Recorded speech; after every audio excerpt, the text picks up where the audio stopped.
More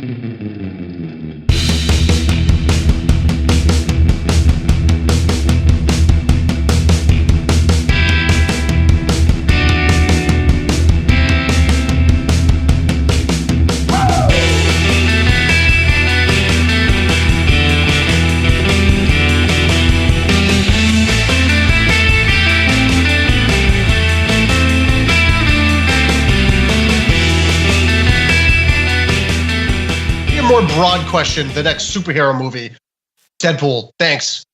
You're welcome. Frank check. See you later, guys. There you go. Bye. Bye, Rob. We didn't like you anyway. Oh, that's fine. And welcome to the Down in Front podcast, the official podcast of downinfrontpodcast.com. I am your host, Warren, and here at the Down in Front podcast, what we do is review movies, TVs, just about anything and everything nerdy. So make sure you watch the movie, you grab a drink, and you join the pod. Tonight, we are excited. This is our 100th episode of the Down in Front. I'm very excited. I'm very pumped. We have a bunch of amazing people. We have some amazing special guests and Kyle on the actual podcast. So, but before we kind of hop into everything, we're going to do a quick roundtable, figure out what people have been watching, figure out what people have been doing. We're normally going to start with the beautiful mouth of the South. Rylan, holla at your boy. Your birthday's coming up. Tell me you got something spicy. Ooh, what's up? How's it going? I'm going to be the lame one tonight. I'm drinking water. Just plain old water. It's still morning time. The sun's out here in California, so not time for a drink. Sun's out doesn't mean morning time. Yeah. That literally just means guns out. Guns and guns with it. Guns out. But what I've been watching... dead. Not in this heart. What I've been watching recently is I love Tracy Morgan. I'm glad he's back. So I checked out his new show, The Last OG, on TBS. And it is a nice, like, wholesome sitcom about him as an ex-con that leaves jail 15 years later and realizes, oh, Brooklyn's not Brooklyn the way it used to be anymore. And so it's all about him trying to figure out how to live in this new modern life and also how he can become a dad to his kids. So it's got a lot of these nice fatherly advice things, a lot of words of wisdom that the episode's in. It's nice. It's funny. It's got some really good moments that Tracy Morgan makes work.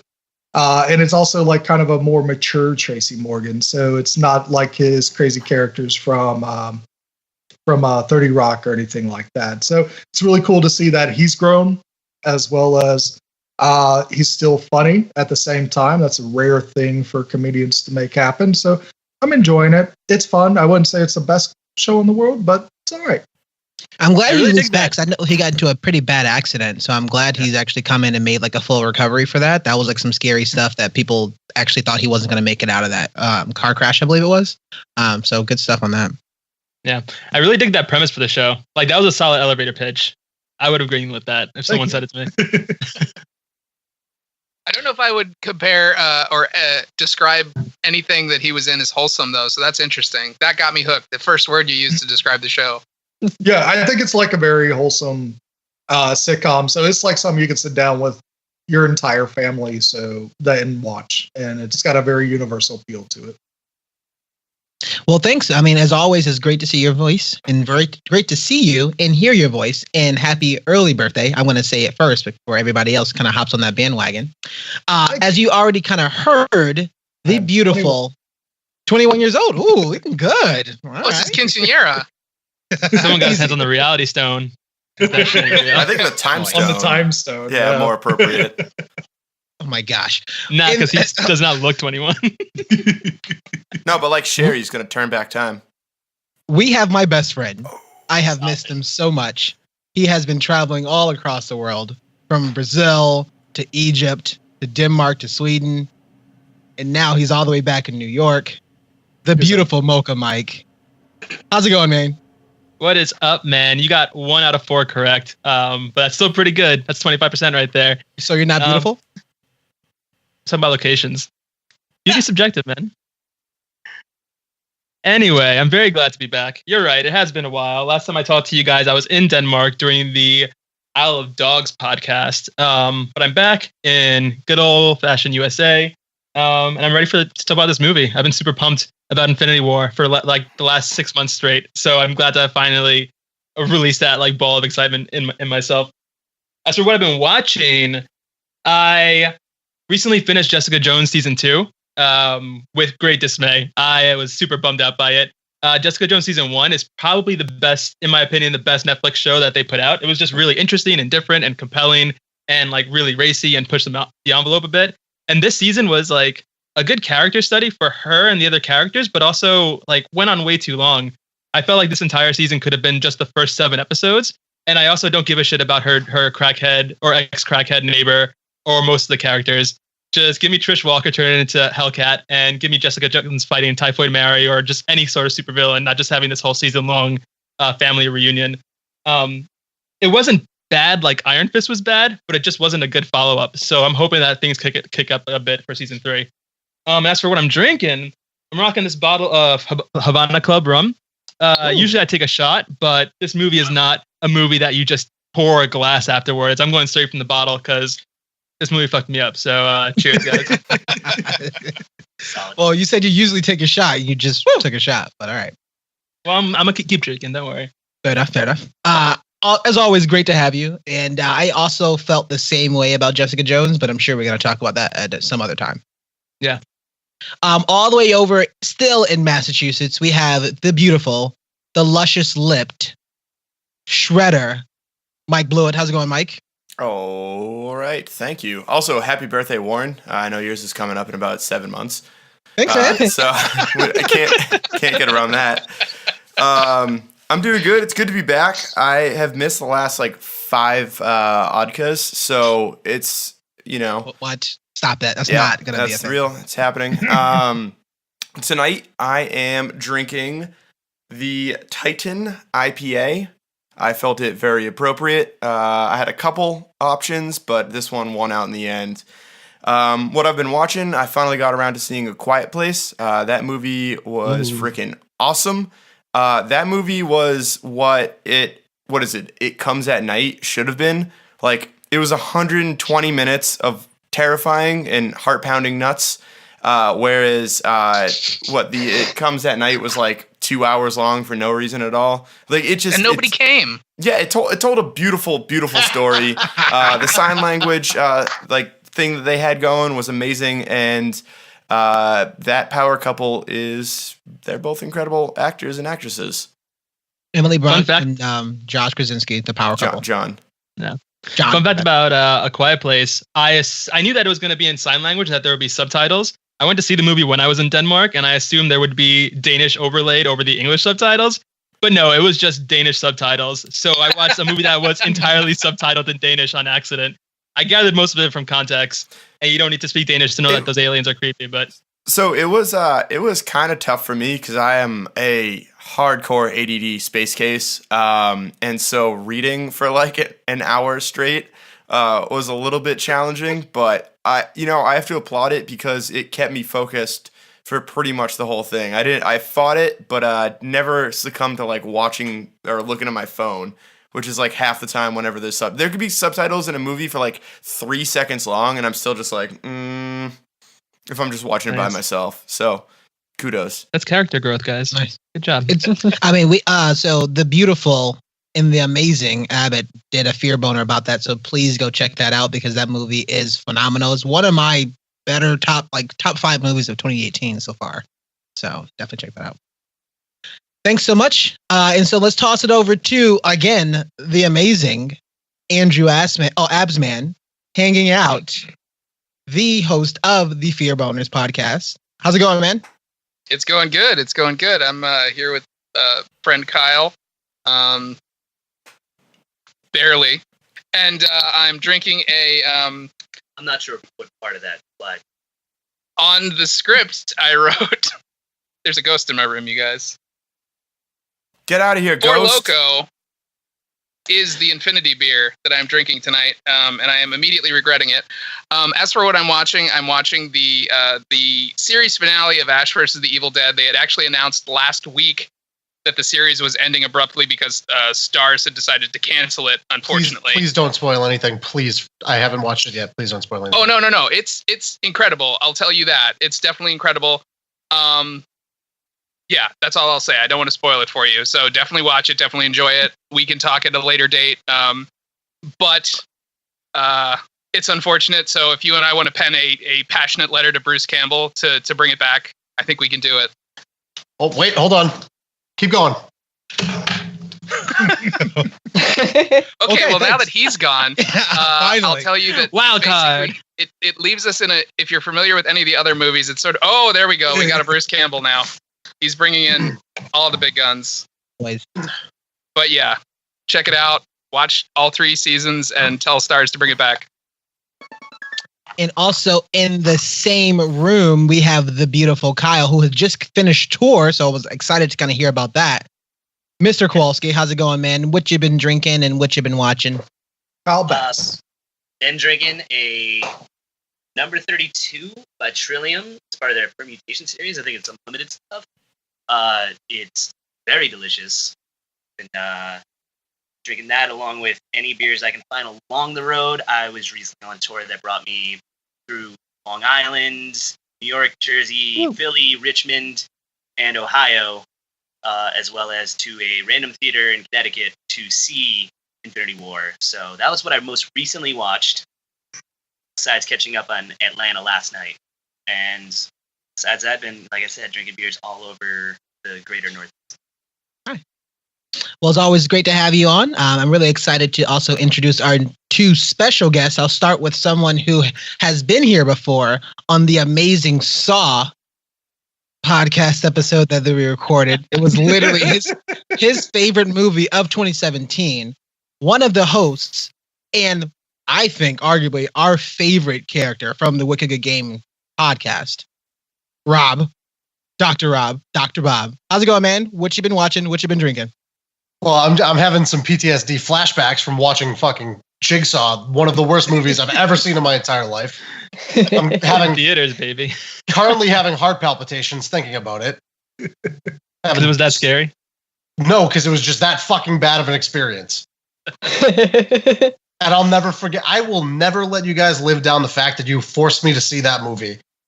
But look at how we balanced it out. I had to We're watch back it too. for fucking Infinity War.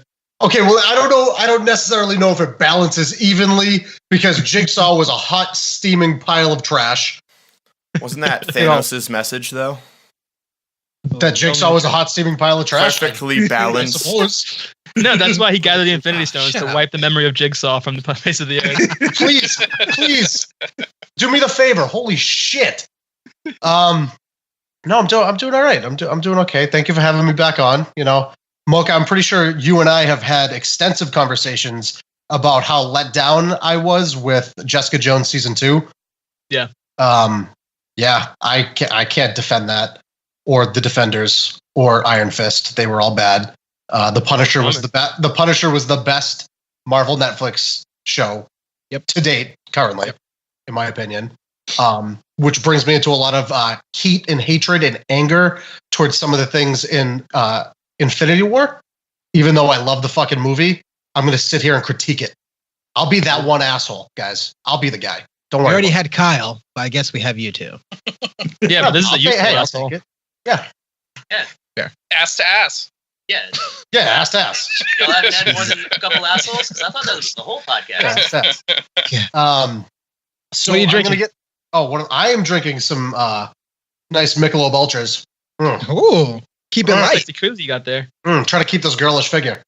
Out of my nice Wicked Good Gaming koozie that we handed out at PAX East this year. Yeah. Oh yeah, we got a couple of those floating around. I noticed I didn't get one. I'm stealing one next time I come to visit you, Abbott. We don't have any left. They might have more than I do. I have 2. And Well, that's we had 2, but we sold one online for like $1 million.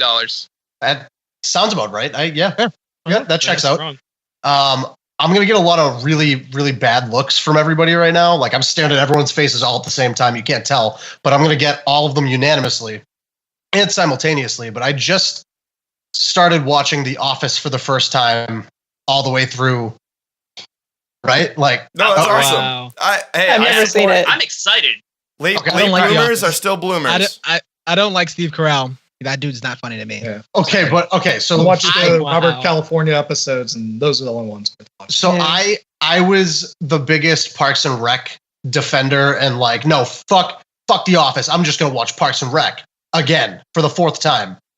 Hey, nice koozie you got there, Kyle. That's why I like you. Oh, baby. That's why I like you.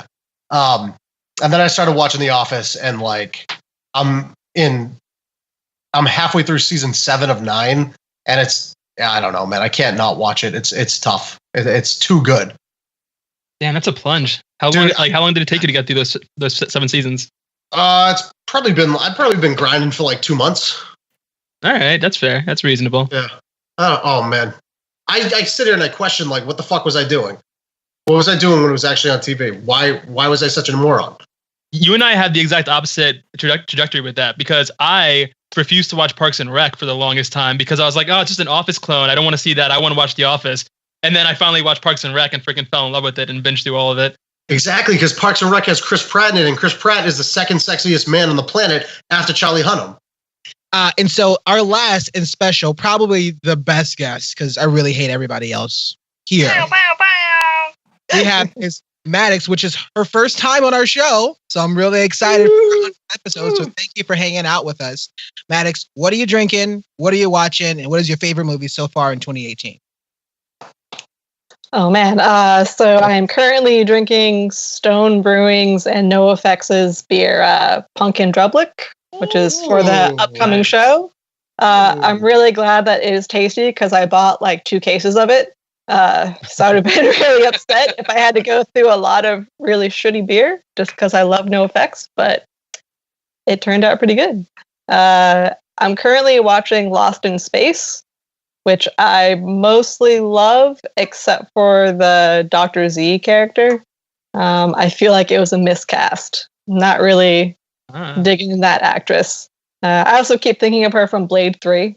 Every time she's on screen, I just keep thinking of all like the Ryan Reynolds like jokes about her. I'm like, I just can't take this character seriously.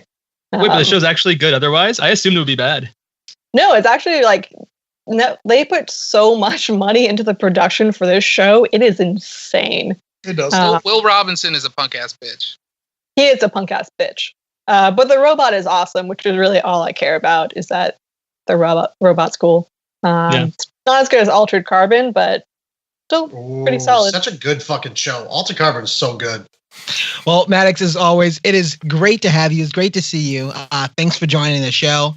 My name is Warren. I will be your host for this evening. I am currently been watching. I started The Handmaid's Tale. Has anybody seen that show? I'm like mad late to it, but the next second season's coming out.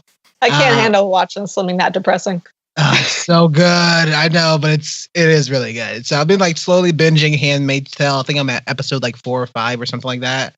While also watching Westworld, which I know nobody said anything about, but I'm assuming I'm not the only person watching that show. Shut up. I haven't caught up on the second episode. I'm not going to say anything. I haven't seen any of it yet. I'm simply watching Westworld. That's all I'm saying. Let me map out my theories right now. Yeah, there we go. And I am currently drinking some red wine. No surprise. This is a fancy label, but I tried to pick a wine that what this movie made me feel. And as much as an extrovert and like excited person, the name of this wine is called The Introvert, because I just didn't want to do anything after this movie. I don't know many extroverts that just pass the fuck out sitting at a table in a bar. Oh, I know tons of them. I don't know any. Depends on how many mirrors he has in the room. I mean, I can only count one on one hand, and that's you, apparently. Well, I mean, after like 4 or 5 glasses of wine, we can never tell. Glasses or bottles? I didn't know you were a bitch. Keyword was bottles. That's where you missed out. I'm sure it was Bottles glasses. are made of glass, so I guess technically It's a it's glass from of that wine. glass. But we're excited. We're pumped. This is our 100th episode. Before we actually get into our sort of spoiler section, because we will be spoiling this movie, we'll be talking about anything and everything, just to have a healthy dialogue and a healthy conversation. So we're excited. We're pumped. Our next segment, what we're going to be doing is talking about anything and everything for the spoilers. So if you haven't seen Avengers Infinity War yet, what's wrong with you? No, Yeah, I'm just kidding. what the fuck? but go watch the movie. Definitely go watch this movie. We will see you soon for a full spoiler-filled podcast review of Avengers Infinity War. Age of Avengers. Yeah, this is gonna be good. Age of Avengers. Agent Cody Banks, the Infinity. I can stop Asian when I want. Avengers.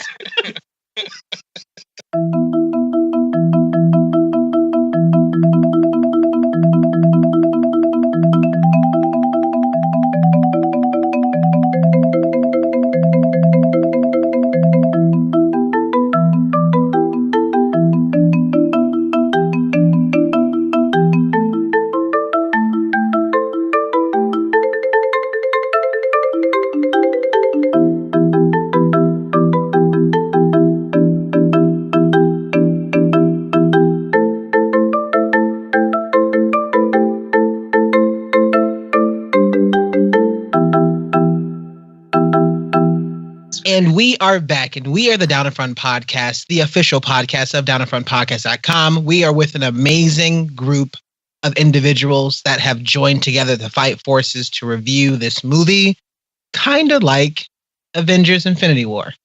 What would you look at that? So what we're going to do is we're going to actually review the movie. We're going to talk about our plot, actings about it, as well as we're going to talk about Thanos. We're going to talk about predictions for the future movies, as well as anything and everything else that we may be missing. So let's actually kind of just dump it into the group here. Let's talk about the plot. Let's talk about acting as a whole. We're going to talk about some pros and cons. And I'm actually going to start off with Rob here.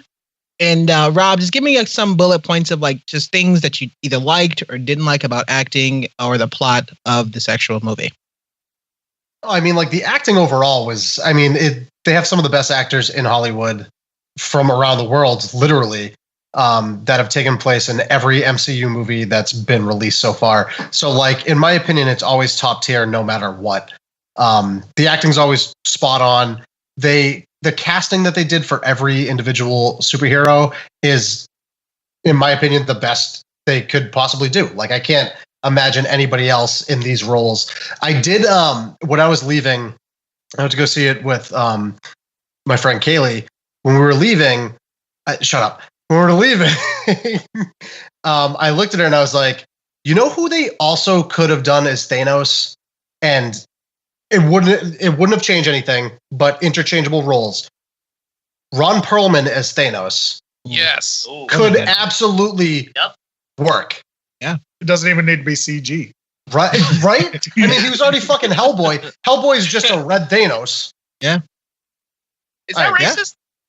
What? No, they're both Okay, white, so okay. it doesn't matter. And the racist moment of the week goes to.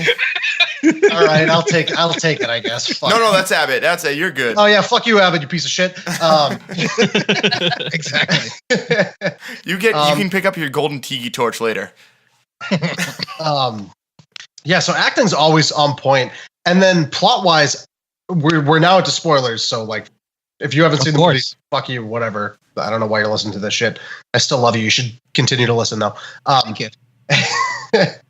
Plot wise, I think they did a great, kind of a change to the actual plot of the Infinity Wars from the comics, where Thanos wants to destroy everything for his affection towards death itself, and instead he wants balance, and it makes him appear as though he's not just this genocidal lunatic. He's actually a mad Titan.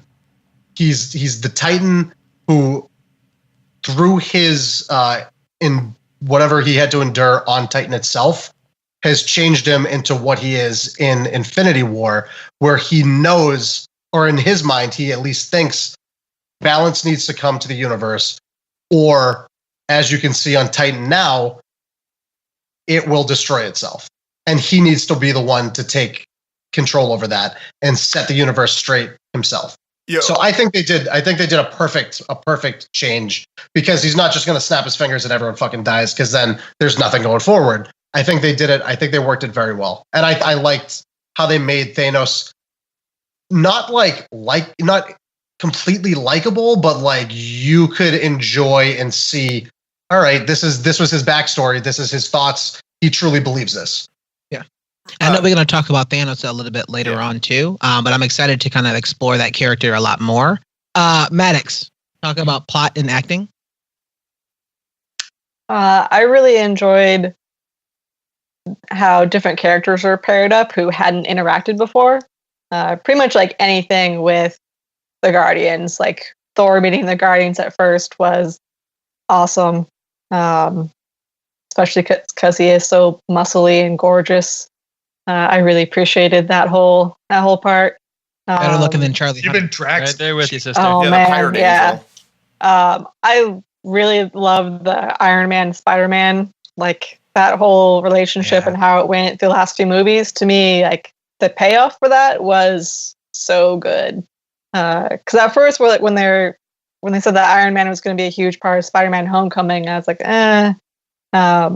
but just like watching him care so much about Spider-Man and trying to like constantly push him back and be like, you did a good job, but like now take a step back. And Spider-Man just, wanting to live up to it, like his mentor, and how that all played out. Like that whole final scene, I was just like tears. I think between that and Thanos and Gamora, when Gamora is going on her speech about how like, oh, you're totally fucked now because you've never loved anything, and everyone in the audience like knows how this is going to play out.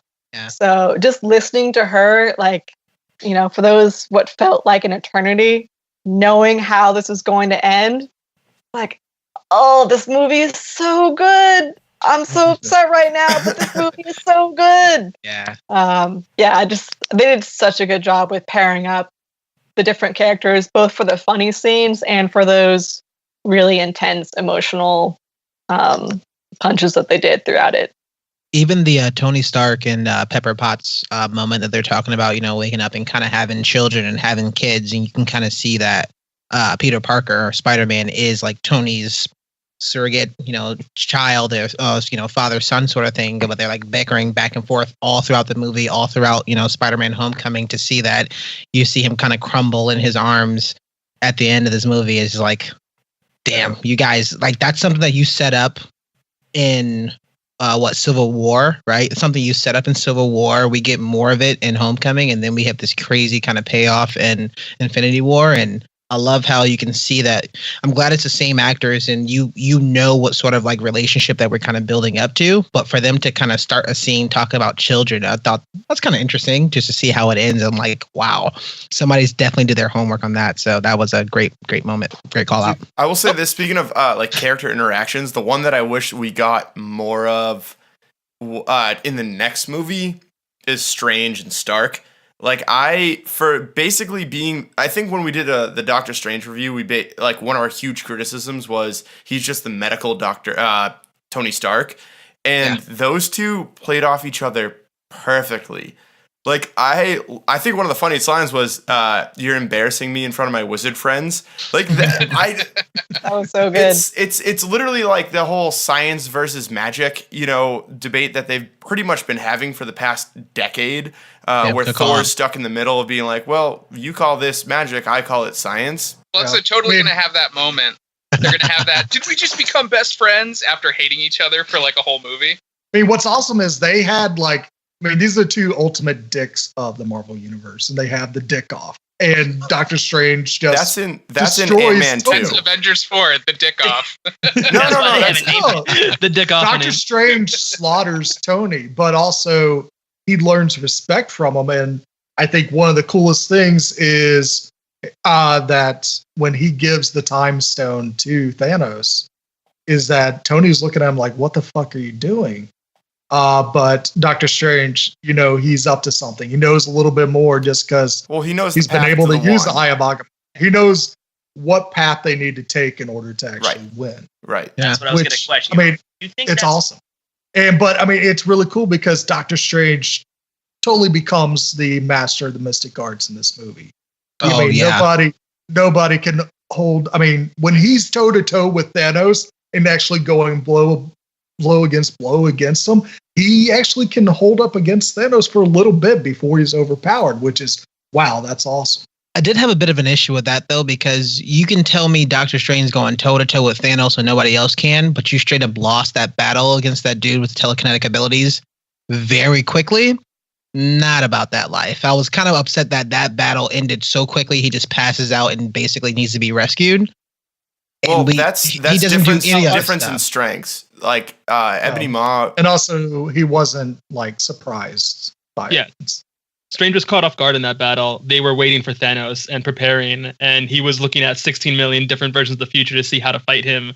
So he was prepared going up against Thanos. and also Thanos is more of a brute force guy, whereas Maw is definitely closer to the same realm.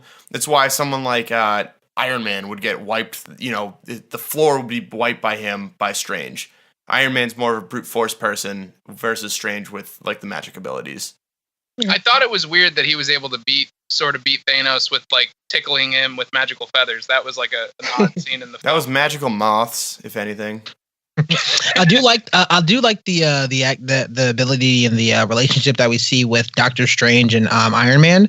Did anybody notice that a lot of the lines that Doctor Strange was saying to Iron Man, because he was being such a dick in his own movie, everybody else was saying to him? So when people were saying, "Oh, I don't work for you," and like all the same stuff that people were talking to Doctor Strange, he was saying that to Iron Man. So I thought that was another way to show like growth from a character from one movie to the next, to see that this is how he's like grown to like be into his role, to that he knows that he's the guardian for this, and he also knows that he's made one of the most largest sort of sacrifices too. I think he saw himself dying and all these actual instances that he kind of went forward in time. So he saved himself, or excuse me, he saved Tony, and can like let himself sort of die, which is something that he literally would have never done because he was such a like an asshole in his movie. So I thought that was pretty cool. Yeah, Dr. big ups Strange did have one original jab at him. He called him a douchebag. I know, that was the best part when he just popped it out. Yeah. Yeah. Big ups to Wong for going into this Sanctum Sanctorum saying like, "I'm gonna peace out here." I will say Just gonna this, microwave some pizza rolls and chill. that talking about Strange does definitely remind me. Speaking of like overall characters and how they were represented, every character was like represented the way that they should have been. Strange, the art direction they took for Strange was spot on with his movie. They did the mirror dimension. They did the whole like hand like replication thing that almost looked like a Hindu god.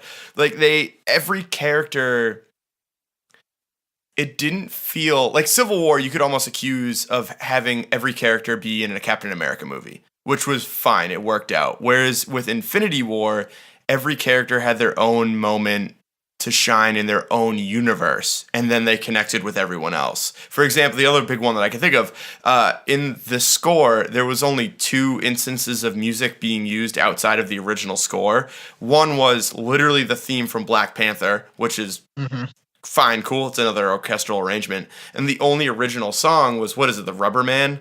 Yeah, And that is the intro song to the Guardians of the Galaxy. Again, the Russos, they had everyone else from all of these other movies work as executive producers or special consults on it.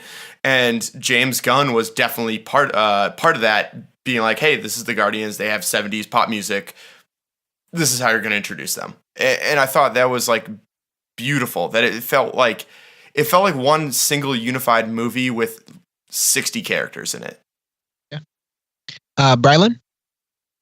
Yeah. So one thing I would say with this movie, my biggest concern going in was that they just weren't going to have enough time for this whole cast of characters if they made an Avengers-centric movie. And thank goodness they made it a Thanos-centric movie, and that the Avengers were just obstacles for Thanos. That's probably the best thing they did about this movie was you're here to learn about Thanos and his mission, and it's not about the Avengers per se. But what they did with the Avengers is they gave all of them their superhero moments, and they had these really cool pairings. But you know what? There are people that steal the show, and Thor, Chris Hemsworth, that dude knocks it out of the park.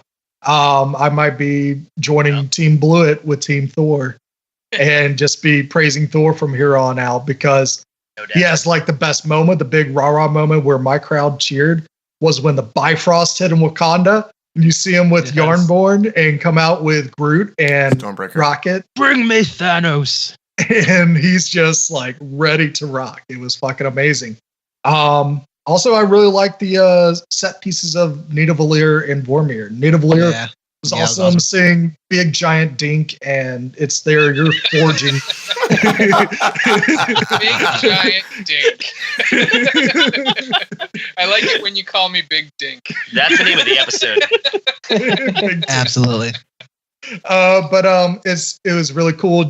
Even though they're forging a weapon, they do a really cool enacting of like what it is to turn on a star and forge this mystical weapon that can kill a Titan. And then kill you, with not if Vormir, I'm dead. That's how That's the point. I feel like that's how everyone else speaks to me. So I really resonated with that scene. Yeah. And everything around it, like where Drax is just praising Thor, or Chris Pratt using his Thor voice against Thor. It's fucking amazing. And Vormir is just like one of the best dramatic moments ever. Seeing Red Skull in the longest time. Yes. Yeah. And I was waiting for that so long. And he's like the perfect like kind of shepherd for Thanos. That you're like, whatever happened to Red Skull? Now you know. And it's really cool. It's like, how are they going to bring him back into in future movies? I hope they do, because he's one of the best villains in Marvel's universe. But yeah, the whole thing with Gamora and Thanos, I think that's a better way of approaching sacrificing love or sacrificing what you care about most to get what you want. I think it's it's definitely better than idolizing and wanting the love of this woman that's not going to give you that love back. It's kind of the same thing where Gamora is like, I hate Thanos. But there's some part of Thanos that is just, no matter what I do, this quest I'm on to destroy half the universe, I'm going to still love you. And it's like that whole thing, like no matter all this death and destruction around him, he knows at one time he had a daughter come back and he could be a father to her. And that's just huge. I mean, it's really cool to see like this big purple alien that looks like an eggplant have this actually deep moment, which is really nice. People eat. Purple people eater.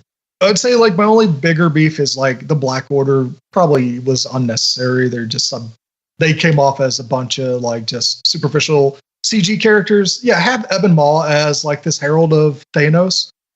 I thought that was really cool how he's like just announcing Mighty Thanos is here and stuff. And the other three, they're just there to be action beats, and there's not much to them at all. See, yeah. Hang on. I was hoping to get more from that. Can I take a quick poll? The guy, the dude that was with the chick, what was his special ability? Corvus Glaive. I don't think he Corvus has Glaive. it. Mocha Corvus don't say Glaive. anything, and Brown He had don't a- say anything, and Abbott don't say anything. To be He had skinny a- and hop around. He had a Look ugly. scepter. What was special about the scepter? Was it his blade that he couldn't wait, like? It's Hold because on. it could stab vision. It kept him from phasing. And it could deflect the mind gem that Vision had? So Corvus Glaive's big thing is that he cannot die if he's holding on to that glaive. And that was not so in the end battle when he's about to die, that's why they kept on cutting back to the glaive being away from him in that whole fight, was to like show that. To me, so Bryland, I wish they did more with the Black Order, because I thought Maw was developed perfectly well. Honestly, I thought that Cull Obsidian or Black Dwarf or whatever you want to call him was you didn't need to go any further on that. That was fine. He's the big brute. But I thought that they totally had a miss with Proxima Midnight and Corvus Glaive, who are married. You know, that could have been Proxima Midnight is badass in the comics. right. They could have gone further with that and then made that a little bit more. Like, that was honestly my only real big nitpick, was I loved the Black Order. I just wanted more from them. So I get where you guys are coming from in terms of the Black Order, or the Children of Thanos, as they were called in this movie, like not being enough. I don't think that they should have been removed from the movie. They were they were obviously in there to be good combat fodder, but like Blue had said, they deserve more characterization. This movie was just way, way, way too dense to fit it in. And I am completely fine with them cutting the personality from the Black Order in order to like do everything else they did in the movie. But I don't think they should have been removed. I wish that they got more characterization. Because like Blue had said, there was a lot more detail to them from the comics, and they actually had personalities. Another cool thing about Corvus Glaive is that his blade can cut cuts at the molecular level, whatever it pierces. So that's why he was the only one who was able to make contact with Vision and actually do damage to him. That doesn't come across in the movie at all. As a comic book nerd, I know that, and it's a cool detail to pick up. But like Blue was saying, there were things there that could have been brought out to make them more interesting if we had some more time with them. Right. Yeah, I'm okay with them not going into super detail on it, just because I feel like they would have had to add a considerable amount of length to the movie, which they probably wouldn't have been willing to do since it was already fairly long. So like they had to cut back somewhere, and I'm okay with that being the cut. And are they all Jonathan Hickman creations, the Black Order? Yeah, they are. Okay, then I'm perfectly fine with them all being dead, because Jonathan Hickman is a jabroni. Oh, that's such nonsense. But no, yeah, Maddox, I'm on the same page. Like, it was too dense for them to be in there, to be fully fleshed out. I think that it would have been better if they had been able to, but I also think that the movie would have suffered because of the runtime. Yeah, it's tough. I was a little bit surprised that Winter Soldier didn't get like a little bit more of a payoff in this movie. Just because I feel like with the end credits and in Black Panther, everyone was like, "Oh yay, like White Wolf, he's there," and then he got a couple scenes in this movie, but he didn't do anything.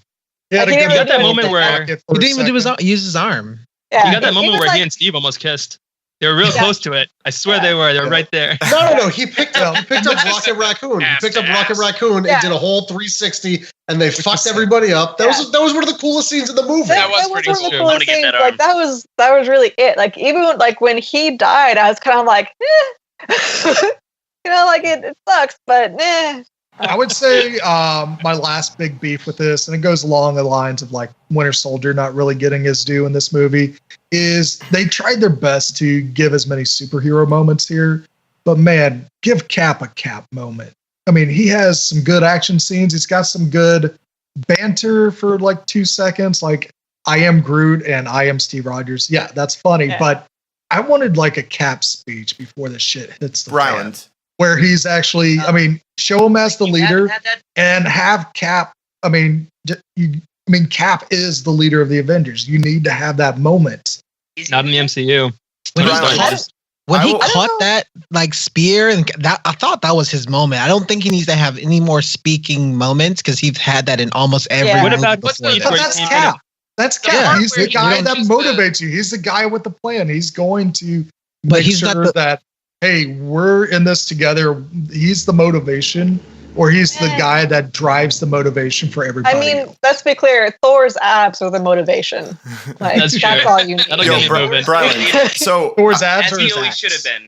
So the part where Cap catches Thanos' fist was way more epic in the trailer. Like it seemed way more like important in the trailer when he catches Thanos' hand.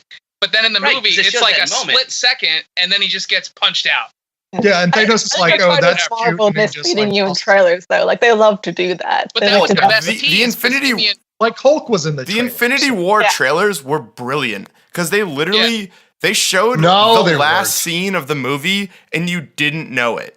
Yeah, the trailers were trash. The trailers, there's still trailers going on right now that show the Hulk in it, and the Hulk is not in that fucking movie. That's the point. It was misdirection. That was the whole point. That's why it was the first 5 minutes.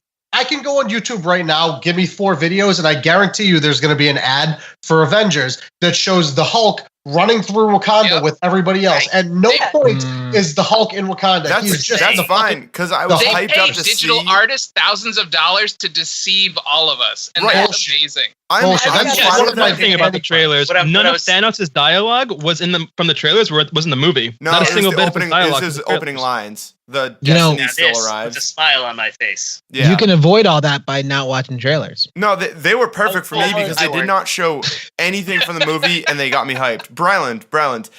One thing I got to say about that one. So I view this as kind of like a parallel with the entirety of the MCU, where the MCU started off as Tony Stark's little baby. And I think that realistically, if you had to grade characters, it was probably like Thanos is 1A, and then Thor and Stark are 1B. You know, they got the most screen time, they had the most development, they were the most like involved people in this. I think that Tony Stark, like obviously, from what he's been through, is not going to be as engaged in Avengers 4. And I really he's think literally destroyed at the end. right. And I think that what do you mean he is going to be Avengers 4? no, he's in That's it. what this But whole movie was about. no, but I think Set it No, up. Avengers 4 is going to be Captain Marvel. no. Yeah, but it's still- We'll get to this later. Anyways, I think that this is going to be like Phase 2, where you have Winter Soldier, Age of Ultron, and Civil War. And I think that Avengers 4 is really going to be Captain America's movie. So while Cap, you're right, did not have that moment in this film, I think because they filmed them back to back, I think you're going to save all of the Captain America moments for Avengers 4, because he's realistically going to be that team. Like, Thor's going to feel guilt for not hitting Thanos in the head. Tony's going to feel the guilt of Spider-Man. Like, it is going to be Captain America in Avengers 4.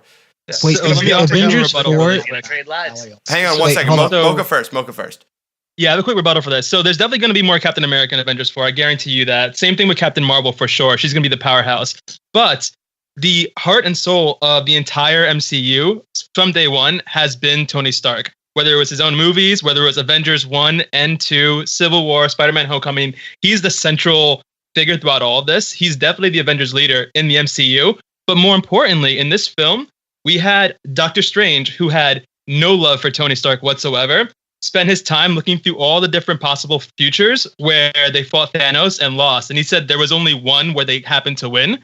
And then later on in that film, he does this unthinkable thing where he just hands the time stone over when he sees that Thanos is about to kill Tony to save Tony. And then when he does that and Tony questions him about it, Doctor Strange says, "It was the only way, Tony," or "this had to happen."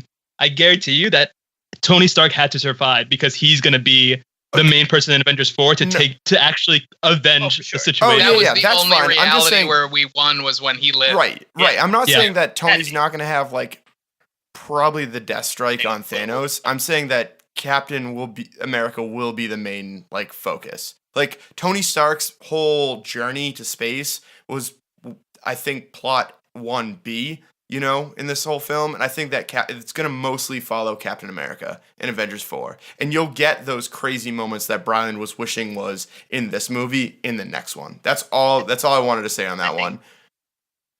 I hope that's not. true.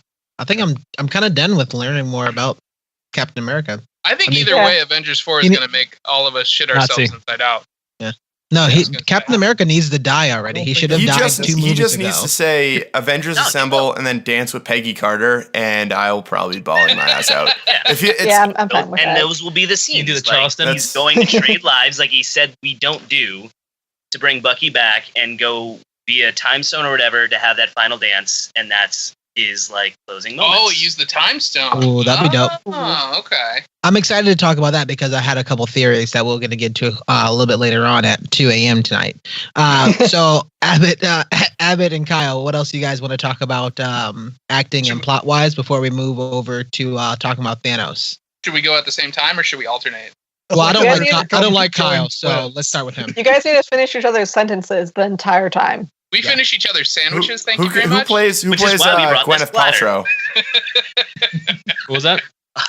If Go it's ahead. finishing each other's sentences, who plays Gwyneth Paltrow? Ugh. That's an Infinity War joke. He looks They better said than that know, literally but in the still, movie. Gwyneth This is true. Paltrow, We've just- tried no. this. I've already forgotten she was in that movie.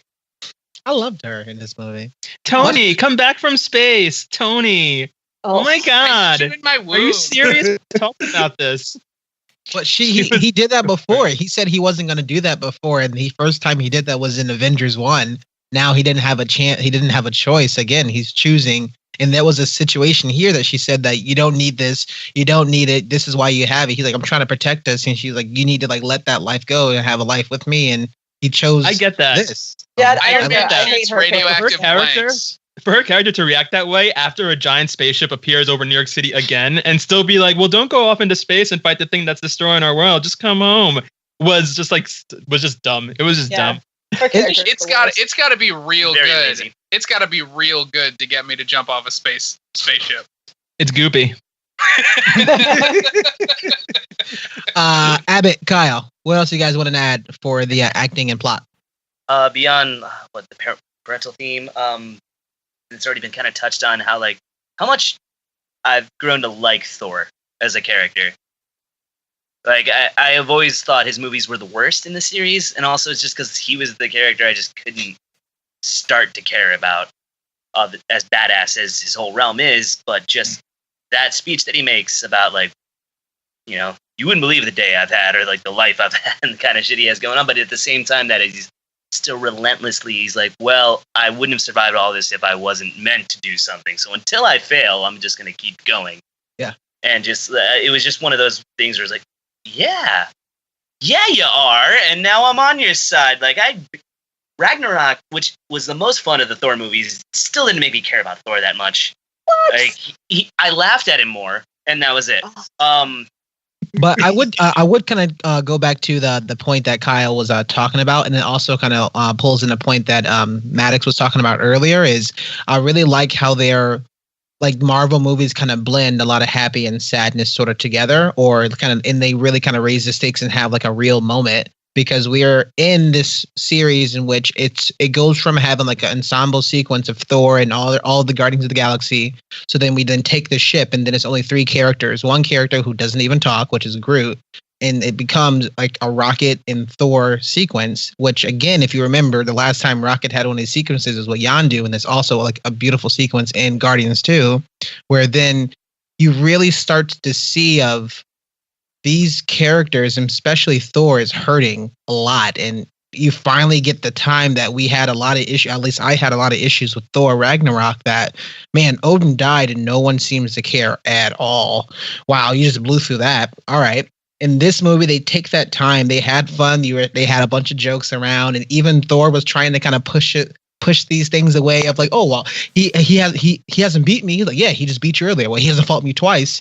Yeah, but do you know all the people that you lost? And I like that you have those 2 characters, and then it's a crescendo to the point where he's like, well, I have nothing else to lose, right? So I have to do this. If I'm meant to do this, I have to give my all, because what else is there? And we've never, in none of the Thor movies before, and none of the times that we've seen Thor, we've never seen that side of him. And so starting this movie off, which is I'm glad this movie started off right at the coattails of the Thor Ragnarok movie. Starting this movie off, we see a bunch of people dying, and so we also see Heimdall's dead and Loki's dead.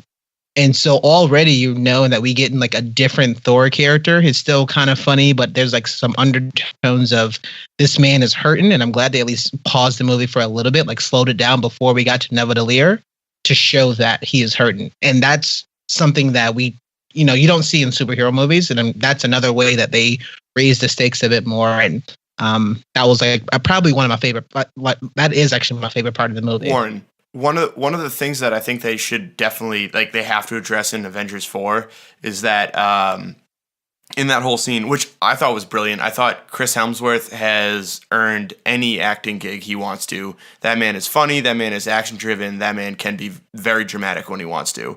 Better looking on him. Yep. Yeah, exactly. But he has that great line, and then Rocket, as Thor's walking away, goes, "Oh, I have a lot to lose. I have a lot to lose." There's not a single other member of the Guardians that makes it out of this movie. Yeah. Literally, Rocket in Guardians 2, with going what you said about, that scene with Yondu, he earned himself a family, and that entire family is stripped away from him. And he is the only one of the Guardians, and now he's with the original Avengers. He doesn't know yet, right? They don't even know right now. Yeah, him and Thor are going to have a lot of reconciliation to do with each other, and I think a lot of building with each other that you're going to see in Avengers 4. Yeah. And even if Rocket doesn't know that everyone else from the crew is dead yet, he had to watch Groot die again. And not only did he have to watch him die again, but he also couldn't get a piece of him. He knows he's gone for good now. Right. I had to watch Groot die again. Do you have any idea how heartbreaking that is? It was tough. Yeah, I mean, the first time Groot actually made a choice. Like You didn't right make a after choice this Earth time. Day too. I didn't give a shit if anybody else died. If anybody else died, fuck him. Groot, Yeah, the most Groot was gentile creature out of them all. He I just don't started know. getting his You could grassy ask those pubes too. Outriders when He's he was a like whipping them with his cheesy-ass hand. If he's teenager. gentle. I am Groot. He's innocent. He's an innocent. He was a teenager at the time. He's a teenager, so he's drinking Four Locos and vaping all the time. I thought the way that the Got the vape. Vision Yeah, we Scarlet Witch thing played out was also pretty intense because, like, you knew throughout the movie it was building up where she was going to have to, like, basically kill Vision. But then the fact that he gets brought back to Just to life die and she has again? to watch him die again. And then And, immediately like- gets zapped out of Yeah. existence. What? And then, like, and anyone who's like read the comics, like Scarlet Witch just always gets the short end of the stick. Like she gets fucked over Yeah. so many times throughout the comics. So like watching it play on that movie, I was like, oh man. She was the only one though that I feel like was shortchanged because she is so incredibly powerful, but she Yeah. was like held back in this movie. But No, she still Vision had- was. she had a concerned good, Vision about was like- Vision was absolutely held back. Yeah, That- he this was- is one of the biggest gripes I had with this movie. That Vision is supposed to be one of the strongest characters in the Marvel Cinematic Universe, and Yeah. then you could see that from every other appearance he's made, and yet he's wielding an Infinity Stone, and yet he's getting his ass kicked every fucking scene he's in. Yep. He gets his ass handed to him, and he The The does very first thing nothing. that also happens is he They gets got him wounded for the jumped first right time. away. Like he was injured at the start of the movie, Yeah. and, he, Yeah. and he basically never got a chance to recover. from patch that 'cause yourself he was up. wrong. Patch Rub yourself up, some you fuck- dirt you're on AI. it. Patch Rub some Adams. spit on it. Vision. You're Yeah, AI. You shouldn't feel pain. Pat yourself I- up. I was Go okay fucking with shoot somebody him. with their But Infinity even Stone. without an Infinity Stone, Scarlet Witch has the ability to bend reality. Like in And the comics, manipulate. yeah, exactly. So she can do like it wasn't really and displayed she in the did that at movie. no, she did at the beginning of Age of Ultron and hasn't since. Yeah, exactly. So like I feel like her love of Vision kind of got in the way of her like actually unleashing her power. So I think if anything, wait, did she disappear? She dies. No, yeah, she she dies. disappears. Okay. Yes, she does. Well, never mind. So my two theory's things fucked. about Scarlet Witch and Vision in that last scene that I loved about it. One is this whole movie had this really dark and bleak tone to it, and things were just really dire. And Great. when Vision dies the first time and Scarlet Witch destroys him, we get a really clean, like Disney-esque death where his body is vaporized. He just goes away, nothing's there, and it's like, okay, that's sad, but you can deal with it. And then Thanos brings him back, rips the Yeah. time stone out of his head, and we get to see his gray corpse with his tusk. eyes rolled back, like, and it's so like gnarly, and it's just like it was heart So wrenching. good. It was such a good like slap in the face. And then the other cool thing from that scene was just Thanos' line where Scarlet Witch is weeping over her Yeah. lover that she just killed, and he goes, "Now, young one, now isn't the time to mourn. Now is well." He goes, "Now is no time at all." And then he activates the time stone for the first time and just reverses everything. It was just so badass. Well, and he tells her, he's like, I respect you. Like, I know why you did it. And I was like, oh man, Thanos is such a good character in this movie. Like, I thought he was going to adopt His her at that dialogue was point. on point. Ugh, Every single yeah. scene. yeah, like the whole way that played out. I was like, damn. Abbott, what do you got? Well, I'll keep it brief. Two of my favorite parts of this movie is this is the DC movie that DC has been trying to make for years. For a Marvel movie, this is dark as fuck, but it's still funny. Like it still has moments punctuated by how the characters interact that bring some levity to a dark situation. But it's still like if you consider the fact that two beloved characters get killed very early on in the movie, and this is a follow-up directly to one of the funnier movies that they've had in years, one of the more successful movies, like Thor Ragnarok was so enjoyable and so light, and like considering the subject matter, like it's a jailbreak comedy to turn into this, and then suddenly like Loki's dead, Heimdall's dead, and the stakes right off the bat, but then it's still kind of funny, like when you see Peter Quill telling Iron Man that his plan is dumb. Like just straight off the bat, like they know the stakes, but there's still this like levity to it, which is really great. But also a big thing for me was as soon as the Red Skull showed up, I've been telling people for years, he's not dead. He's going to come back. He's still a thing. He didn't get killed by the Tesseract. He just got sucked into space. He's going to be somewhere waiting. He's going to come back and he's going to do his shit. And I really hope he's not just that part of the movie. He was really cool. He was kind of like a sidestep in the movie, but I hope he comes back around and like the Tesseract might be like his thing now. But the fact that they didn't get Hugo Weaving to be the Red Skull again was kind of a disappointment. He doesn't want to do it. Yeah, no, I couldn't really know, tell, though. I know. But like, I was trying to put my finger on who was doing the voice, and it sounded like Littlefinger from Game of Thrones for a second. And It's I was actually, like, it's the guy from Walking Dead. yeah, it's Aaron, Yeah. the dude from Walking Dead, the gay guy from The guy from Alexandria. A couple who did die. Spoilers. Spoilers. Yeah. There's a gay death in Walking Dead. Spoilers. I love that show. But yeah, no, I was still happy to see him, and that was a big thing for me. So anybody who told me I was wrong can suck it. But ultimately, I love this movie, and DC can also suck it. That's fair. So let's talk about Thanos. I know we already kind of talking about here. I know that Rob had a couple of thoughts, and I'm going to start with Rob. I mean, what they did with Thanos in the Marvel Cinematic Universe, like how they took him from the comic books itself through the actual Infinity War saga, like he was just a hellbent. I need to eliminate everything. There needs to be death incarnate. Well, he was trying to woo death incarnate, and then the way he wanted to do it was just by eliminating literally everything. But at the snap of his fingers, everything is gone, and it was just him and death.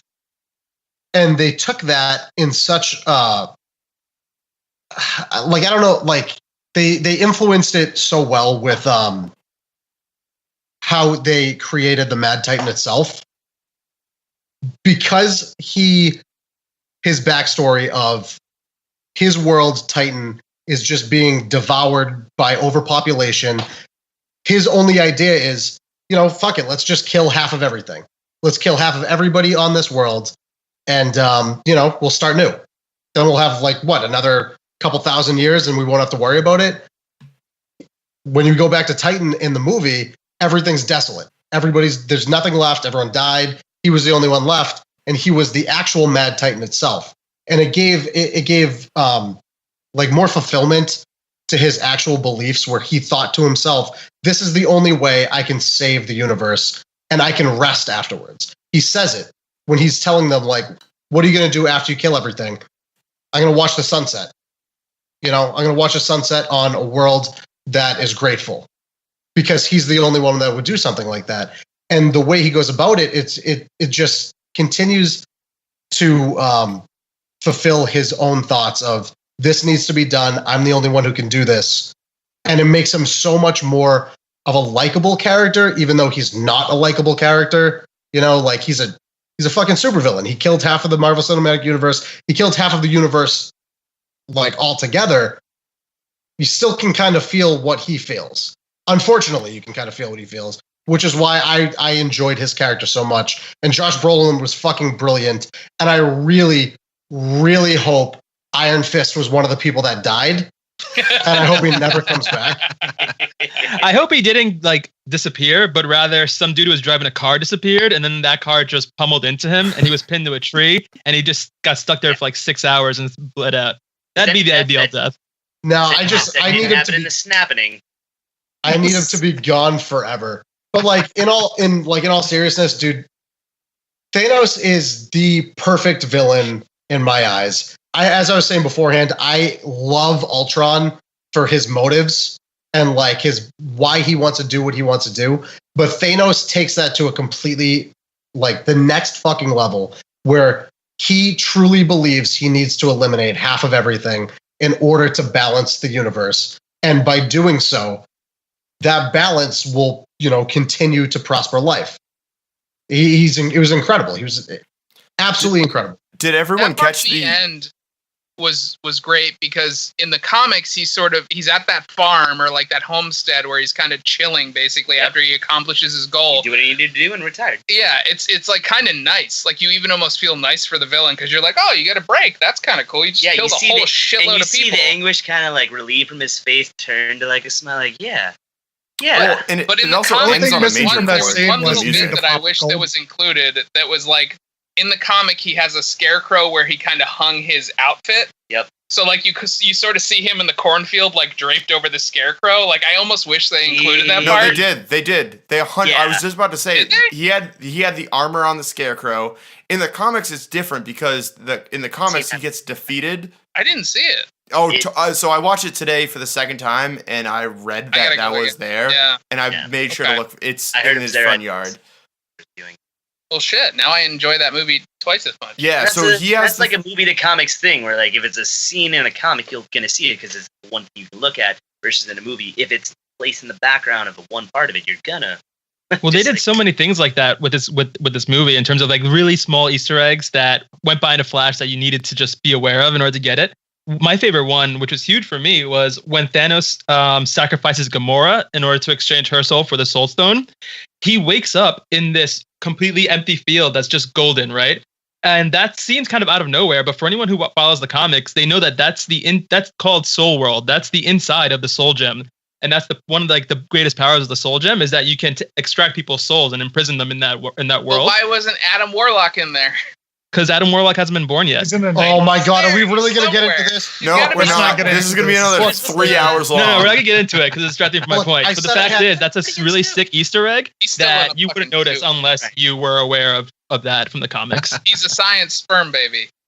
Brylan, talk about Thanos. I mean, I'm right there with Dr. Bob. I mean, Josh Brolin brings an incredible performance to this character, and it really doesn't work unless he's knocking it out of the park. And it's, I mean, just the complexity, the nuance of the character that makes this movie work. And it's, and like I said before, they take this idea that out of the pages of a comic book would come off as pretty corny, of this guy fawning over this girl Death and wanting to kill half the universe to prove that he loves her, even though even after that, she doesn't.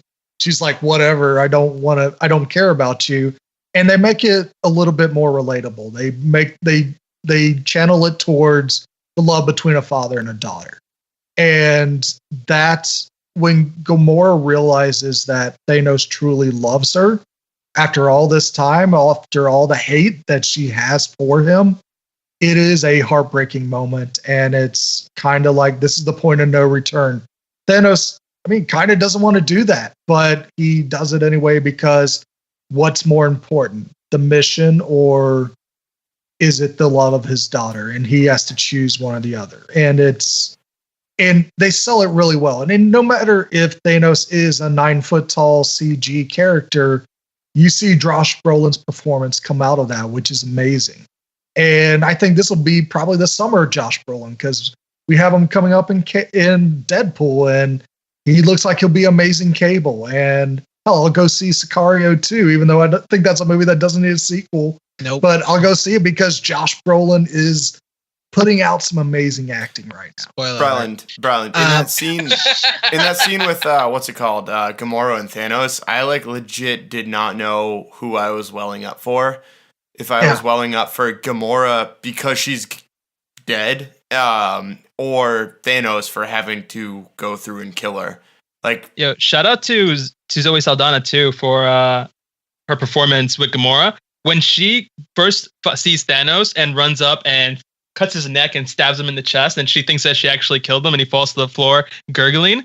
She crouches down on the floor in a sitting fetal position, and she doesn't even cry. She screams like this lost child that just saw something horrible. And it was just this really emotional scene that I wasn't expecting coming out of the most badass, most dangerous woman in the universe. To see her kill her father, which is her goal, but then also react with just horror at the fact that she did have to kill her father, was just there was so much complexity and nuance in that and their whole relationship. And I just thought it was fantastic. Let's toss it over to Mocha. You have anything else for Thanos before I toss it over to Abbott and Kyle? Yeah, I do. Just a couple of things. Sort of in line with what everybody else was saying, but just be more specific. Humanizing Thanos and kind of looking over or ignoring his obsession with death for this movie, at least, was the smartest thing the Russo brothers could have done. They took the most alien enemy we've seen in the entire MCU and somehow made him the most human. And in doing so, they created just a surprisingly nuanced villain and someone who's really complex in a way that we haven't gotten at all in the MCU, at least not this close. We've had some good villains, but Thanos just really takes the cake. Kyle, looks like you have an incorrect rebuttal. Do you want to go ahead? Killmonger. Killmonger was complex, but not. Yeah. I think that Thanos still takes the cake over him. He's not an alien. I think. Well, yeah, but Killmonger also did a couple of things in the movie that made him seem like, okay, you didn't need to do those. Killmonger was driven by rage ultimately, and he did have complexity, but not like Thanos. Yeah. Thanos was driven by his obsession with the notion that he had to carry this burden for the universe in order to make it better because no one else would. And he had to sacrifice everything. Like he says it when he has that vision of Gamora after he completes the gauntlet. She's like, "What did it cost?" And he says, "Everything." And that's not what we got from Killmonger. Killmonger was great, but I really think Thanos just took it to a different level. Abbott, Kyle, what do you guys have to talk about? Anything more before I toss it over to Maddox about Thanos? I like the fact that Thanos was kind of OP, like overpowered, but it didn't bother me the fact that like he beat down the Hulk within the first like 10 minutes of the film. Like it kind of set the stage and raised the stakes, but like you felt that like even without the glove, he probably could have accomplished that. Like he's a big motherfucker. Like he could have just handled that on his own, like almost. And like they really kind of set like who he is, like what he wants to do, how he's going to do it.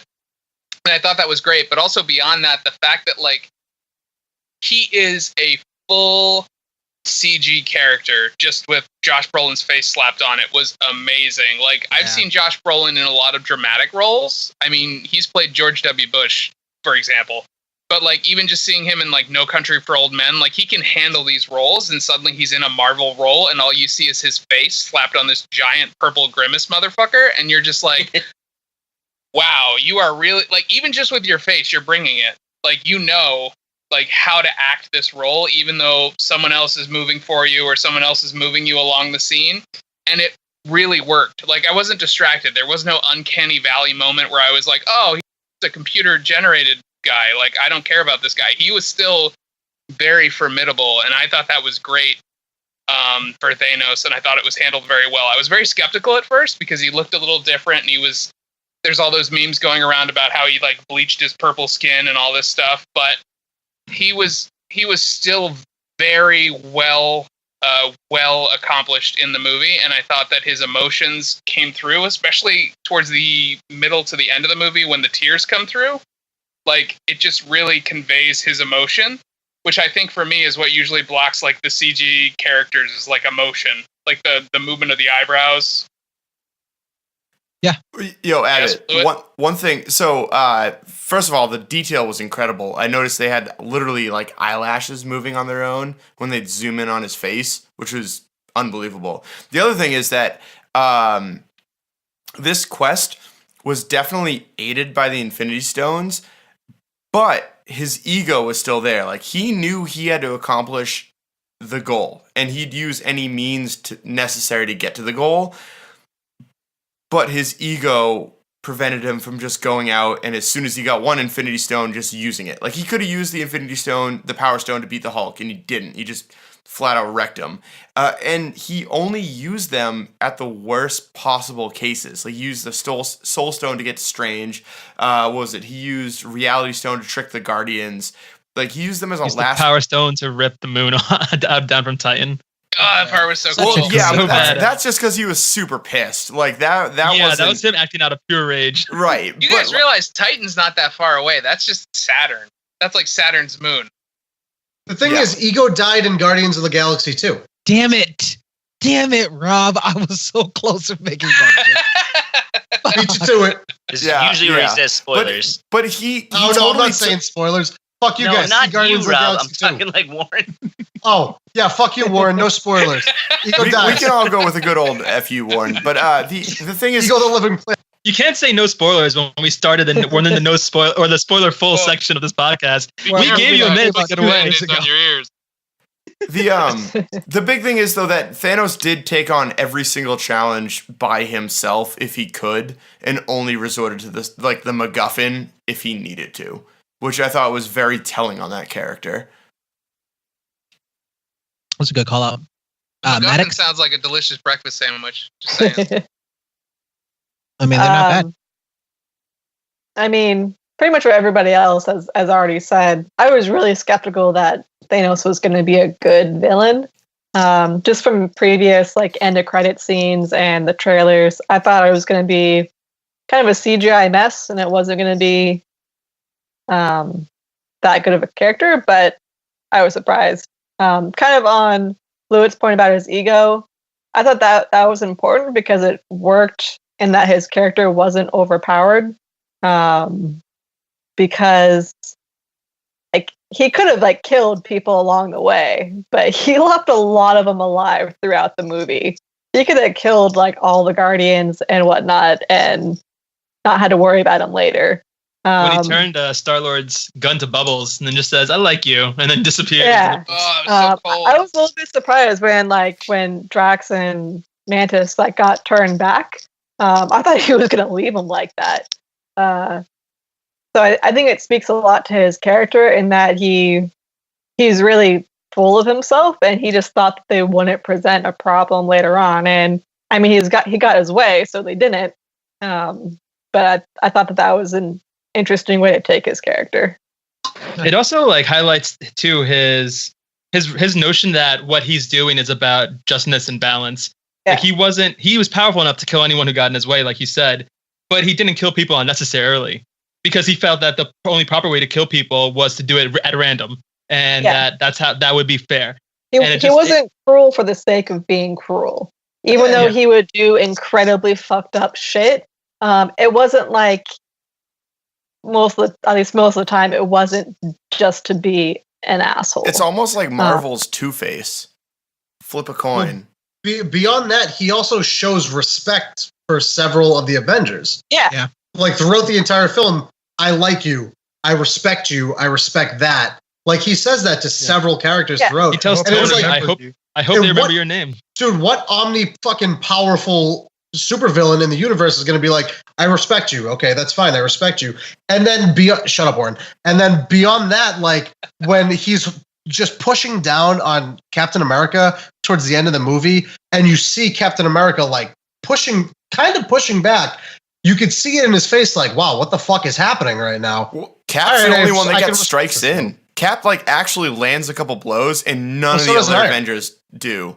No, Iron Man cut him. Iron Man's the only one that cut him. No, I know, but like in that like rampage at the end, he's the only one that gets like anything through.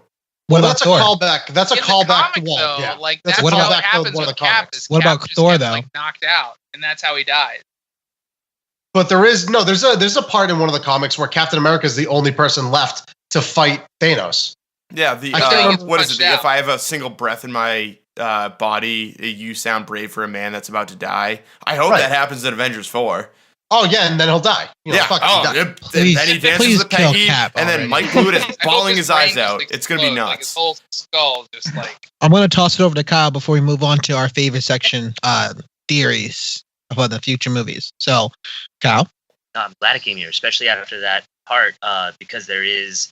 It seems everyone had the voice that he's consistently balanced and fair. No, I think he gets more empathetic towards other characters because the first 5 minutes he kills 2 characters just because they annoy him. Like Heimdall and Loki. Like, so he killed Loki because Loki betrayed him. Loki was one of his servants, and then he tried to run off with the Tesseract. And then he tried to kill him. I'm just saying that wasn't just for fun. And like Maddox said, he tried to kill him afterwards. Like, and then Heimdall like used his power to send the Hulk away. Okay. The only time he really went all back, these other characters try and stop him. Did that not piss him off? Like, I just don't think it's very different, or that he's more ruthless back then and he becomes more balanced. There's like, listen, if you're just not directly stopping me, then just get out of my way.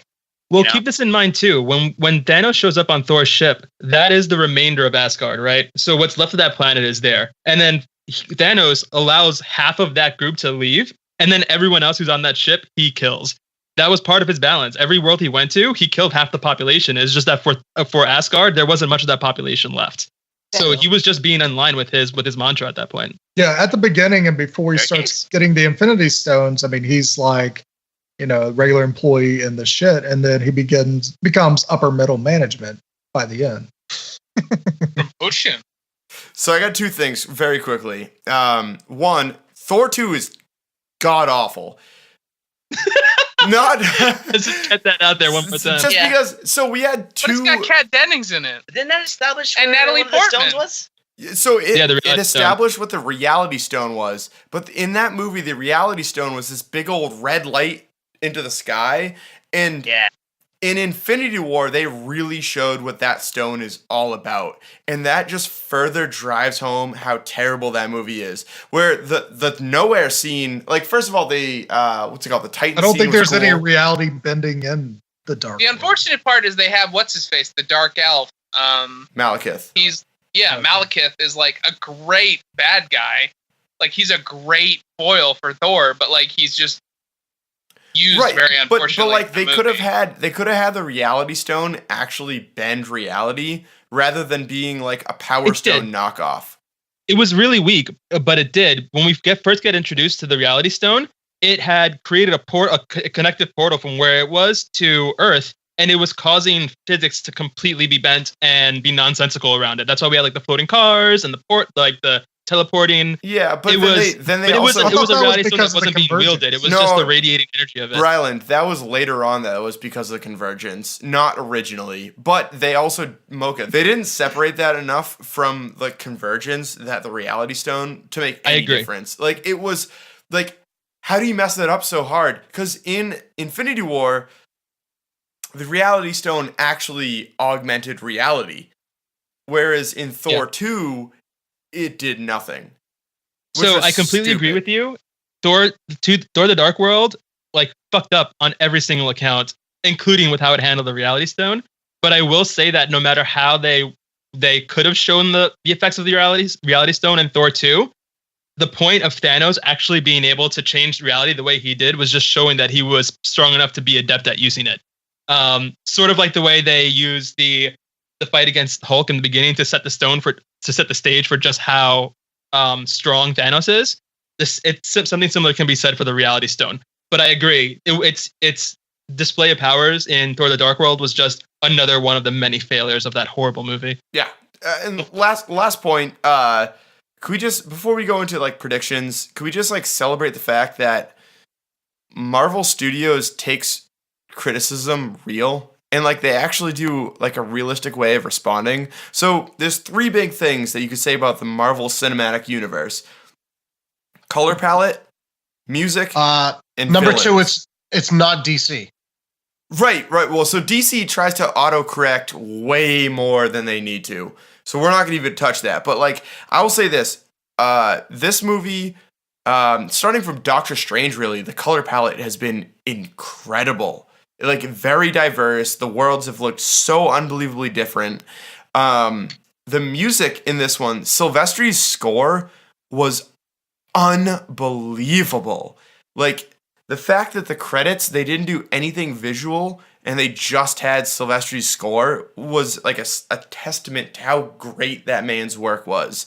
The fact that they didn't use any existing music except for one 70s pop song and then the Black Panther theme, again, a credit to like how much they trusted him. Like that, they hammered home the Avengers theme and any variations on it to a degree that we haven't seen in any other Marvel movie. And I freaking loved it. And then the last one, villains. We've touched on it before where going back, Thor really didn't really have a villain, but Vulture, Ego, and then now Thanos have just, they got villains. Oh, and sorry, Killmonger, the last one. I knew I was forgetting one. They know how to write villains now. They know that all of the characters, the main characters, are established enough that they don't have to rely on developing those characters to make a good movie, and now they can work on having the secondary ones build up. I still think Billy was a Ultron good was villain incredible. too. Who? Billy Billy. The kid? from Punisher. Oh, no, yeah, those don't count. Oh, we're getting to Marvel. We're getting to the extended universe. Hold on one second. No, because I can't be here for another 6 hours. No. Again, Ultron is still one of my top favorite Marvel I like Cinematic Ultron. villains of all time. Yep. So So I'm excited to talk about some fun theories, some things. I think that we have a new resident person who has some crazy ass theories. He's already started before. I'm going to toss it over to Rob. Oh my! All right, everyone. All right, this is a common segment that we have in Not Another Gaming Podcast. Everyone, tinfoil caps, please. I'm waiting. I'm waiting for everyone to put their tinfoil caps on. There we go. Everyone's got their tinfoil caps on. Thank you very much. All right. So we know. Look, Mocha, we've got into this before that Captain Marvel is going to be set in the 90s. Correct? Yes, correct. In my opinion, I anticipate seeing Thanos make an appearance at some point in Captain Marvel, where this is what his predetermined previous destiny was supposed to, take fruition from. And Captain Marvel, who is allegedly the strongest Marvel Cinematic Universe superhero to date, is going to thwart that somehow. All right, so how I see it playing out, because Captain Marvel is it's the next slated besides Ant-Man and the Wasp, because Ant-Man and the Wasp is supposed to be happening in between Civil War and Infinity War. Like timeline-wise, it's between the two. Captain Marvel is set, again, we're going to say 30 years in the past because we're all old as fuck. You guys a lot more than me. I'm a ripe 25. Ripe is right. That's so That good. should not be a t-shirt line we do. Yeah. We were just talking about Kevin Spacey. We can't say that, Seth. Oh shit! Don't say his name anymore. He might have been behind me. I'm the youngest one here. He's gonna show up. I don't stand a fucking chance. Yeah, Thanos is gonna have some part to play in Captain Marvel. I have no doubt in my mind, and I think that it will establish an already set in stone relationship between Captain Marvel and Thanos. I also anticipate, because this was one of the biggest things that I was furious about in the one we just saw, the Infinity War we just saw, was that there was the lack of Nova and there was the lack of Adam Warlock. And Adam Warlock was already teased in the post-credit scenes of Guardians of the Galaxy 2, who is also supposed to be one of the strongest Marvel Cinematic Universe superheroes to thwart Thanos. I think combined Captain Marvel and Adam Warlock will have to make an appearance in the next one. And then beyond that, there has to be a way for them to implement Nova into the franchise. He's too big of a character in the Marvel Universe to not bring in. Like they had the Nova Corps from the original Guardians of the Galaxy that got completely wiped out. You got to bring in an actual Nova character himself. Beyond that, in the next one, there's going to be a way, the one plan that Doctor Strange saw into the future out of the however 14 million many possibilities. This has to be the timeline leading up to, that's the only way we can win. I gave him the time stone. Fuck it, this is on you guys now. You guys got to continue through with this. They'll figure a way to reverse the time, bring back, I think, at the end of the next one, this is when everyone's contracts are up in the air. Like, hey, fuck it. Maybe I want to go on for another 5 or 6 movies. Or you know what? I've had my stint in the Marvel Cinematic Universe. I'm good for now. And when they bring back the superheroes that were lost in this one, that is their opportunity to either completely bring them back, or B, completely kill them off, or C, bring them back as an alternate form of that superhero, because we have so many already. There's so many to draw from the comic books. There's 6 different how many versions of Captain America are there? 4? There's a dozen different Spider-Man, but we're going to see more characters that can be Cap in the exactly right now. Exactly. If they don't want to be involved for another 15, 20 years down the road, they don't have to be. They have so much to draw from the comic books. I anticipate, I'm going to say, rough numbers. Put your tinfoil shoulder pads on, everybody. Just fasten them. Damn. Fasten your tinfoil shoulder pads. It's like playing conspiracy theory Skyrim. Oh, this is all I do. You guys, hey, you listen to the podcast. I'm all about fucking conspiracy theories. Bullshit, you never put on shoulder pads, though. You're What lucky are you these talking? four locals are empty. I played football and lacrosse growing up. I wore shoulder pads every day. Yeah, Being on the bench doesn't count, though. This is episode, everyone put on your tinfoil episode 100 jockstraps. special. Yes. All right, that's fucked up. All right. I'm gonna say like 75% of the heroes that died, not like physically died, like Gamora physically died, but she has to come back for Guardians of the Galaxy. Spider-Man has to come back for the continuation of the Spider-Man franchise. Who else? There's a few more. Black Panther. Black Panther has to come back for the continuation of that franchise. Pretty much all of the Guardians of the Galaxy need to come back for one more movie. But I'm going to say 75% of the heroes that died, besides like Heimdall, maybe even Loki. Loki, there's a chance that Loki can come back just because he's the god of mischief. I'm going to say 15% stay dead. So 75 plus 15, that puts me at 90. And then I'm going to say 10%. Look, this is what I do. I'm a math guy. I got my master's in physics. All I do is math. That gives him a 33 to third chance of winning. 12% of a plan. There's a chance. I think 10% of the superheroes that died come back as an alternate version of themselves, or an alternate version of that superhero. Rob, That I'm would be gonna badass. diskgree with you on that one. I think that the only And I'm going to disagree with you disagreeing with me. that's Ooh. fair. But they've already casted male Captain Marvel as well. Yeah, Jude Law. Yeah, but Yeah. that's part of his origins. That's part of the origin story. Yeah, sorry, Warren.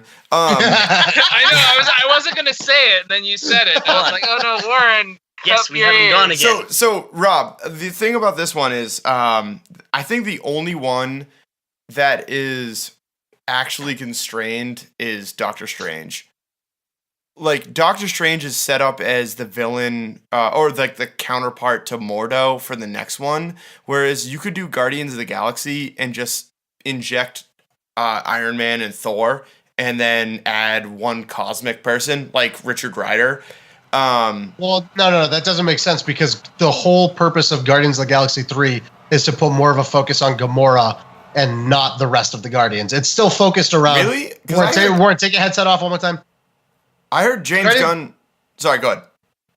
Guardians of the Galaxy, the plot behind Guardians of the Galaxy 3 is supposed to be more tightly focused on Gamora as compared to the rest of the Guardians of the Galaxy core cast. That's why I anticipate all of them coming back.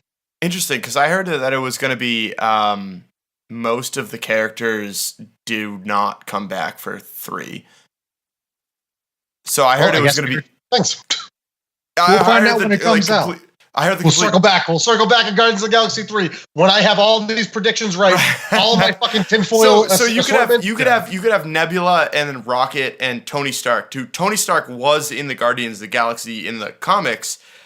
Be your core cast members for that movie, and then go. Yeah, but so has Venom. Venom's been in the Guardians of the Galaxy too. Venom Space Knight. Yeah, but it's not Eddie Brock's Venom. It's fucking Flash Thompson's Venom. Yeah, but Which is pretty good. Like that's can't like, stand that Venom movie. But hey, anyways. Venom can build you new legs. That's pretty cool. The point I'm trying to make is that, like, literally, I think the thing they set up between Mordo and Strange is the only reason that they'd bring back any of these characters. That you could conceivably replace Spider-Man with Miles Morales. You could replace Black Wait a Panther second. with either Shuri or Okoye. And then have people be all right with it. Right. Who's the other ones? Captain America would have to keep on going, which I kind of hate that. I wish that either Bucky or Falcon took over for him. And then who All else? the mainstays could be replaced. Or Absolutely. Yeah. Right, but And what I'm beyond saying- that, like Jane they could, Foster could be Thor. right, and they could Oh, bring God back damn, Tobey no. Maguire, Andrew Garfield. Right. So the point is So, that I think the only I'm gonna share my predictions on this because Just I think this has gone off introduce onto the a concept rail of that's multiple ridiculous. universes and just fuck everything up. I'm Just gonna bring blow it back everyone's in mind. to a set of perfect balance. How about Let's go. that? Let's go, Brylan. Right, the X-Men are going to make an appearance at some point. One thing about these Marvel movies is it's a detriment how successful they are because you can definitely just see how they're setting up the next movies and make some educated guesses about it. So in Avengers 4, you'll see the OG actors that were original Avengers. They're going to go away. And it's a matter of the Infinity Stones, especially the Soul Stone. You got to give up a soul to bring one back. So we'll have Captain America still. It's just not going to be Steve Rogers. You'll have a Thor. It's not going to be Odin's son. You'll have an Iron Man. It's not going to be Tony. And then you're going to have the rest of the characters make out the rest of the Avengers. They're going to make out? No, they're not going to make out. Brylan, do you want to hear my... You can't promise they won't. Don't tease that. So my prediction is Bucky ends up being Cap at the end of Avengers 4. Yeah, they foreshadowed that a while ago. I think it'd be perfect fit for Shuri to wear an Iron Man armor. No, Black Panther. Black Panther. Do you think that Bucky's going to be Panther should Cap not be an Iron over Man. Black Falcon? Panther. Yes, they're going to do the Bucky thing because they built up Winter Soldier too much. And then, or you could have Rhodey be Iron Man, which is perfect. And then you could have, so for the Hulk, that's the only thing is I think Banner's going to stick around a little bit. No, because I think I mean, that would be cool, but I don't see another composite for Banner right now. Maybe okay. So, Mocha, what other theories do you have right now, please? So my biggest theory is that Rob's just wrong on everything. But specifically, we want to get into the movies. No, we want to get into the movies. So, it seems that that Marvel did a good job of kind of sticking to the source material while still altering some things, and I think that we're going to see that in Avengers 4. I think that we're going to be introduced to more abstract concepts in the Marvel universe. Like we're going to talk about the gods that represent like forces of just existence. Living Tribunal. Living Tribunal, Eternity, Kronos, all those guys. Similar to how in the comics, when the Avengers fail to stop Thanos, like the universe upends itself in order to try to stop him too. But I think that ultimately we're going to get a similar, something similar to the comics as well, where Nebula's going to get her hands on the gauntlet, take it from Thanos, and use it to undo the deaths that she did, that he caused. And I think we're going to get all the heroes back. I do think that the experience will traumatize a lot of them, and they're going to use that to leverage into different characters either leaving the franchise. So I don't think we're too far away from a lot of what your predictions were, Brylan, in terms of certain characters being replaced by other characters. But I do think that either Nebula or Cap is going to get their hands on the gauntlet and undo the damage that Thanos did. But I also think to get a little bit more specific, I think that we'll get a little bit of an insight into Thanos' obsession with death as a revealed justification for why he wanted to end life with the gauntlet instead of creating utopia. I don't think they're going to go way into it, but I think that they're going to start talking about that in Avengers 4. So yeah, those are my predictions with that. We're going to see some abstract concepts. We're going to see a hero restart the world with the gauntlet, and we're going to see everyone come back as they were, but no one's going to come back unchanged. I still would disagree that they're not going to bring in the whole coveting death thing. That's that's going to stay in the pages of the comics, and that the Gamora relationship replaced that. I wouldn't be surprised if you're right on that. I think that if they have an opportunity to talk about death, it's going to be when Thanos is already in God mode and doesn't have anything to fear from the other Avengers or the celestial beings that come after him. I think he might get a little bit more, dramatic with his monologuing. But I wouldn't be surprised if they didn't go that route. But I do think that that's their opportunity to do if they're going to. Maddox, your theories? So I think they're going to bring back most of these characters to life in the next movie. But I mean, that said, I think a lot of them are going to get brought back. And then I think that Iron Man and Cap are going to die. I think they're going to be exiting the series in the next movie, either by dying or just being like, we're out. Maybe Iron Man wants to go put a bunch of babies in fucking Pepper or whatever her name is. But I think they're going to be leaving and passing off the series to the other side characters that they brought up. They really built up Scarlet Witch in this movie in terms of her powers. and how she's grown. So I think it would be cool if they have her develop more, especially if they go the route they went in the comics where she kind of loses her mind. That would be really cool if she comes more into her reality bending powers and starts to lose it. Like, are you referring to House of M? Yeah. Like that's an interesting way. Yeah. Like that would be a fun, and that's not, it's not probably not going to be a multi movie plot, but that would be a cool thing to see in one movie. So I'm hoping if they do more with her character, and I think a lot of it's going to depend on what happens with the deal with, I guess, Fox, like in terms of getting X-Men rights. I think that's going to have a huge impact on how the movies play out. Maybe that's how they can get the Inhumans to disappear. Oh God, please! I really want no more Inhumans. I want a Black Panther Storm movie. If I can get that, that would be awesome. Like, I want to see more X-Men in the Marvel universe. I don't know if we're going to get that or not, and I don't know how Stella got her groove back, but with Aurora, and she meets the Black Panther, and they have a really hot weekend, and then they get married. And then mark that down as a Das Racist segment. Yeah. Das Racist number 3. Man, I just spilled water all over myself. I thought that would be a really sexy movie. I thought that would be great. I think my only concern is Marvel likes to have everything planned out, and so I don't know how this is going to work with if they don't know for sure how long they're going to have the rights to these characters and if they're going to be able to use them. Does that mean that they're going to have the roadmap for the next 5 years and we're not going to get any of the X-Men? Maddox, apparently Feige just had a meeting about 2024, 2025.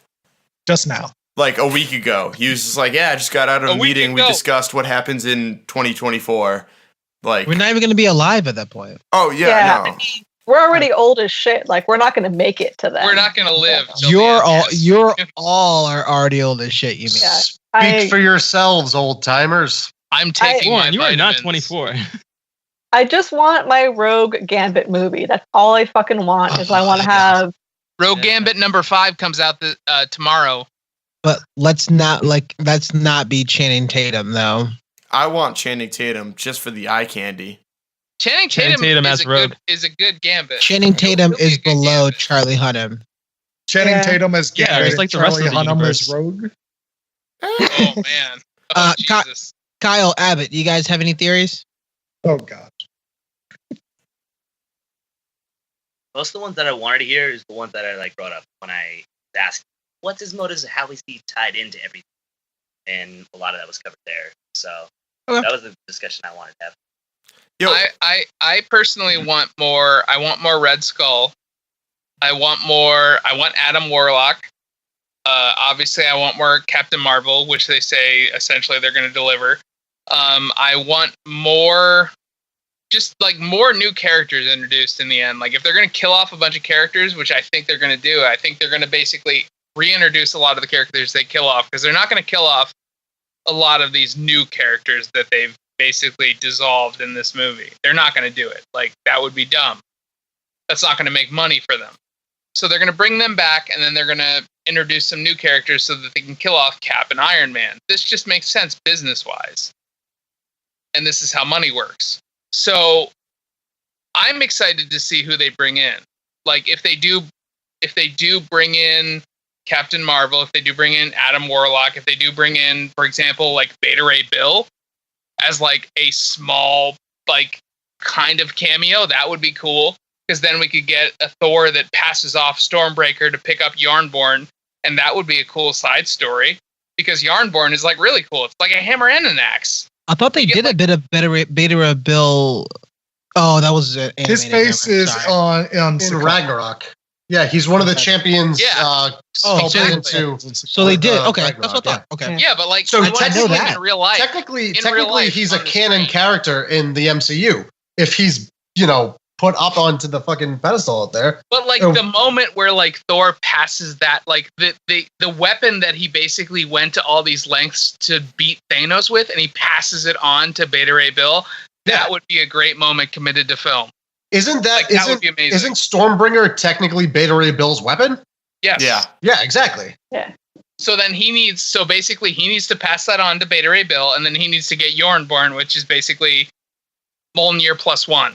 Like essentially it's like an older like version of the hammer, but also an axe. Like it's more badass. Like that would be really cool.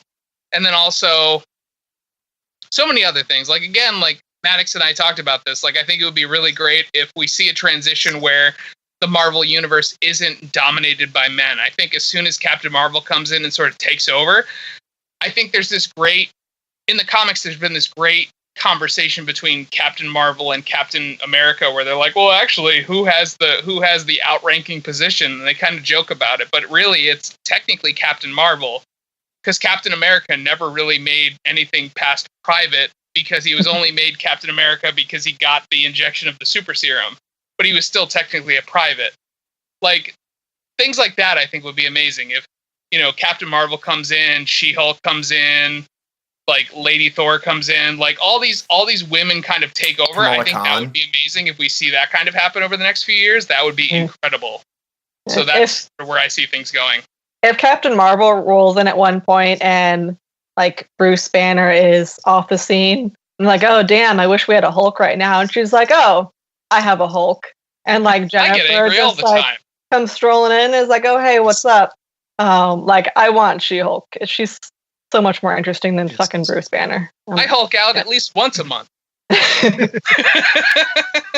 I'm gonna toss it over to Blewett, because I just looked at. I think you have a huge point that I actually have been spouting about myself. So Blewett, holla at your boy. So honestly, like my thoughts were more on the next movie, not like the movies to come. And I think that Ant-Man and the Wasp honestly holds the key to that. There was this one throwaway line in Ant-Man 1 where they were talking about the quantum realm. And they said that the quantum realm breaks down both space and time. And if you use that and think about it a little bit, that is 2 of the 6 Infinity Stones. And then I think the quote also pertained to reality, where that reality breaks down when you lose space and time. And that's literally half of the Infinity Stones in one realm. And I think that Ant-Man... What? So what if he does something in that movie to wind up back on like Thanos' gauntlet, and the end of Ant-Man and the Wasp is him riding an ant on like Thanos' gauntlet in the past, and he can just pluck a gem off the gauntlet. No, that would be amazing. That's not what I want to talk about. But like through the quantum realm, they could potentially break through space and time, so they could go anywhere at any time. That's what I'm saying. Like, why wouldn't you go to like Thanos' knuckle 3 months from now? And then pop a gem off. And then pop a roach. And then pop a roach. But so that's literally, I think that's what's going to happen, where they bring back these people because they travel back in time into different places through Ant-Man's capabilities. So while I think that this movie is going to be hilarious and stupid and nonsensical, I think that the concepts introduced are going to be ultimately the way that they beat Thanos. Which, the more Paul Rudd, the better.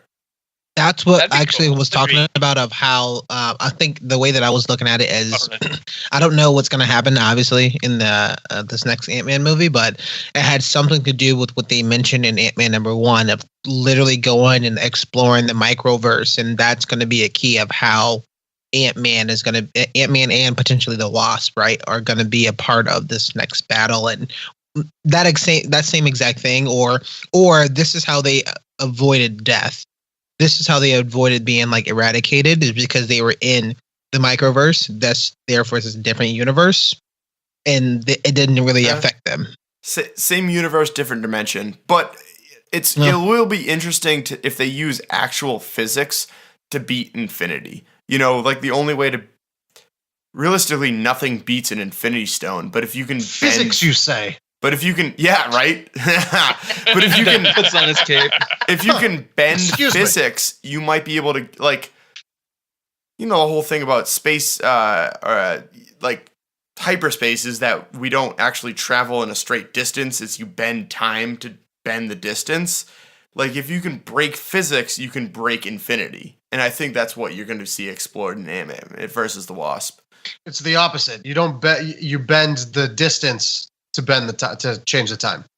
Right. Yes. So instead of traveling instead of traveling in Rob, into the X or to the Y direction, you travel through the Z direction. Yeah. No, I'm pretty sure Blewett has the doctorate in physics here. So you're right. I don't know what the fuck I'm talking about. I didn't go to grad school. No, you didn't. But hey, I'm glad I got the words. I'm glad I got words. Like they weren't just made up. Just words made good. I'm glad I got words. So if you put the Band-Aid on the wristwatch, you're obviously going to be able to travel millions of miles at once. Exactly. In no time at all. What else you got, Blewett? No, that's it. That's my crazy theory. Ant-Man is literally the key to Avengers 4 because he can, on his own, can bend space and time, which is 2 Infinity Stones. Which is a third. I will buy you a beer. No. So the half I got was the reality. So if you can bend space and time, you can bend reality, and that's the half. In conclusion, we're gonna leave with everybody and all of our beautiful, beautiful listeners, all of our Ryan Dowds and Derek Songs out there in the world. Wait, can I tell my theory? Yeah, go ahead. You already did. I think Hawkeye is gonna come out of nowhere and kick Thanos in the nuts. Do you mean the chin? He's probably not wearing a cup. He's not thinking about it. He's like, "Oh, arrows," and he's like, "No, my foot. You're nuts." And then the end of the movie. It will be interesting if Hawkeye's family just dissolves and he's like, son of a bitch. And that's what's going to happen. And he's going to flick his fingernails off at people like precision, like in your eyeballs. That's what Hawkeye does. But he's going to kick Thanos in the nuts. In conclusion, we will say this is going to be like giving like final thoughts. Like, would you recommend this movie? And if you do recommend this movie, what other movies would you tell everybody to go watch beforehand? I will start with our special guest, the one that everybody likes, Maddox. In conclusion, what would you say about Avengers Infinity War? Wow, I almost called this Age of Ultron because of you, Rob. Like so many times. It's not it. I like that movie, but it's not it. Maddox, what do you got?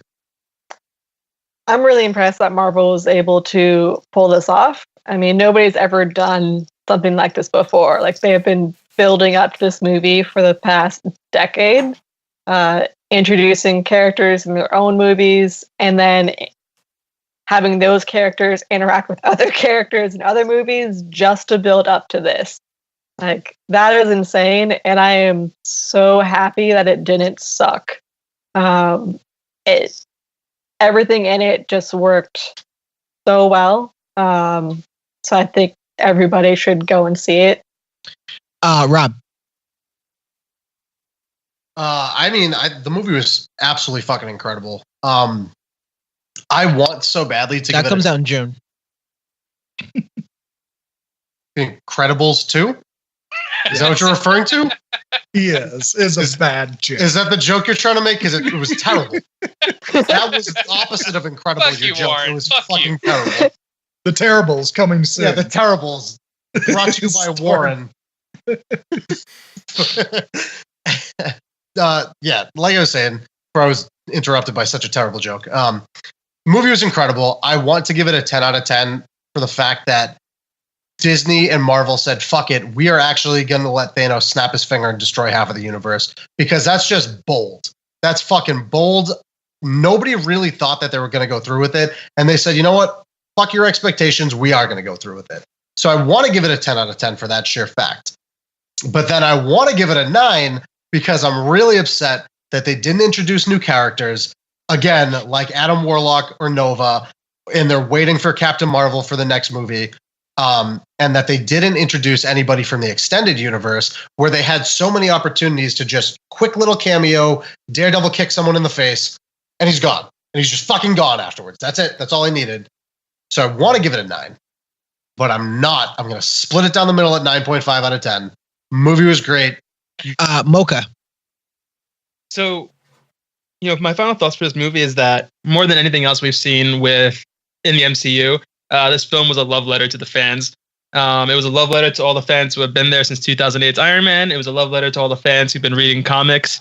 They just really went out of their way to kind of please people on that. And honestly, it's been a few days since I saw it, and I'm still shocked. I'm still shocked that this story at all was adapted for mainstream audiences. and that it was done so effectively. You know, when I was a kid, I grew up like reading Spider-Man comics, but Infinity Gauntlet was the first comic that I ever read that wasn't just a Spider-Man comic that got me into reading like more comics in general, and really ignited my passion for like sci-fi and Marvel and as a whole. And if you had told me at any point in my life, including up to about a year and a half ago, that Marvel was going to be able to not only make an Infinity Gauntlet movie, but also successfully like adapt the weirdness and the abstract natures and the craziness from the comics onto the screen and do it well, I would not have believed you. I would have been like, you're fucking crazy. That makes no goddamn sense. So I'm just super psyched. I think that anybody who likes these characters or these movies should go see it. Kyle, final thoughts? My final thoughts is all will be taken over by Captain Physics, provided by Dr. Bob. And that's how this all comes down, and that's why it gets 11 out of 5 for me. All right, that's pretty solid. Great. The movie's great. I give like solid 9 out of 10. There was a lot of very fast pacing, a lot of things that could have breathed a little bit more. Even though I know it's split into 2, which makes me wonder how much more is going to be like chocked into this. All the same, I kind of liked that it never let me breathe. Like there was a lot of tension like that was put into that. So that's why I still very much enjoyed it as much. That's cute. Abbott, final thoughts? Yeah, and I think Marvel handled it very well, considering the fact that in the midst of this is when they finally locked down the fact that both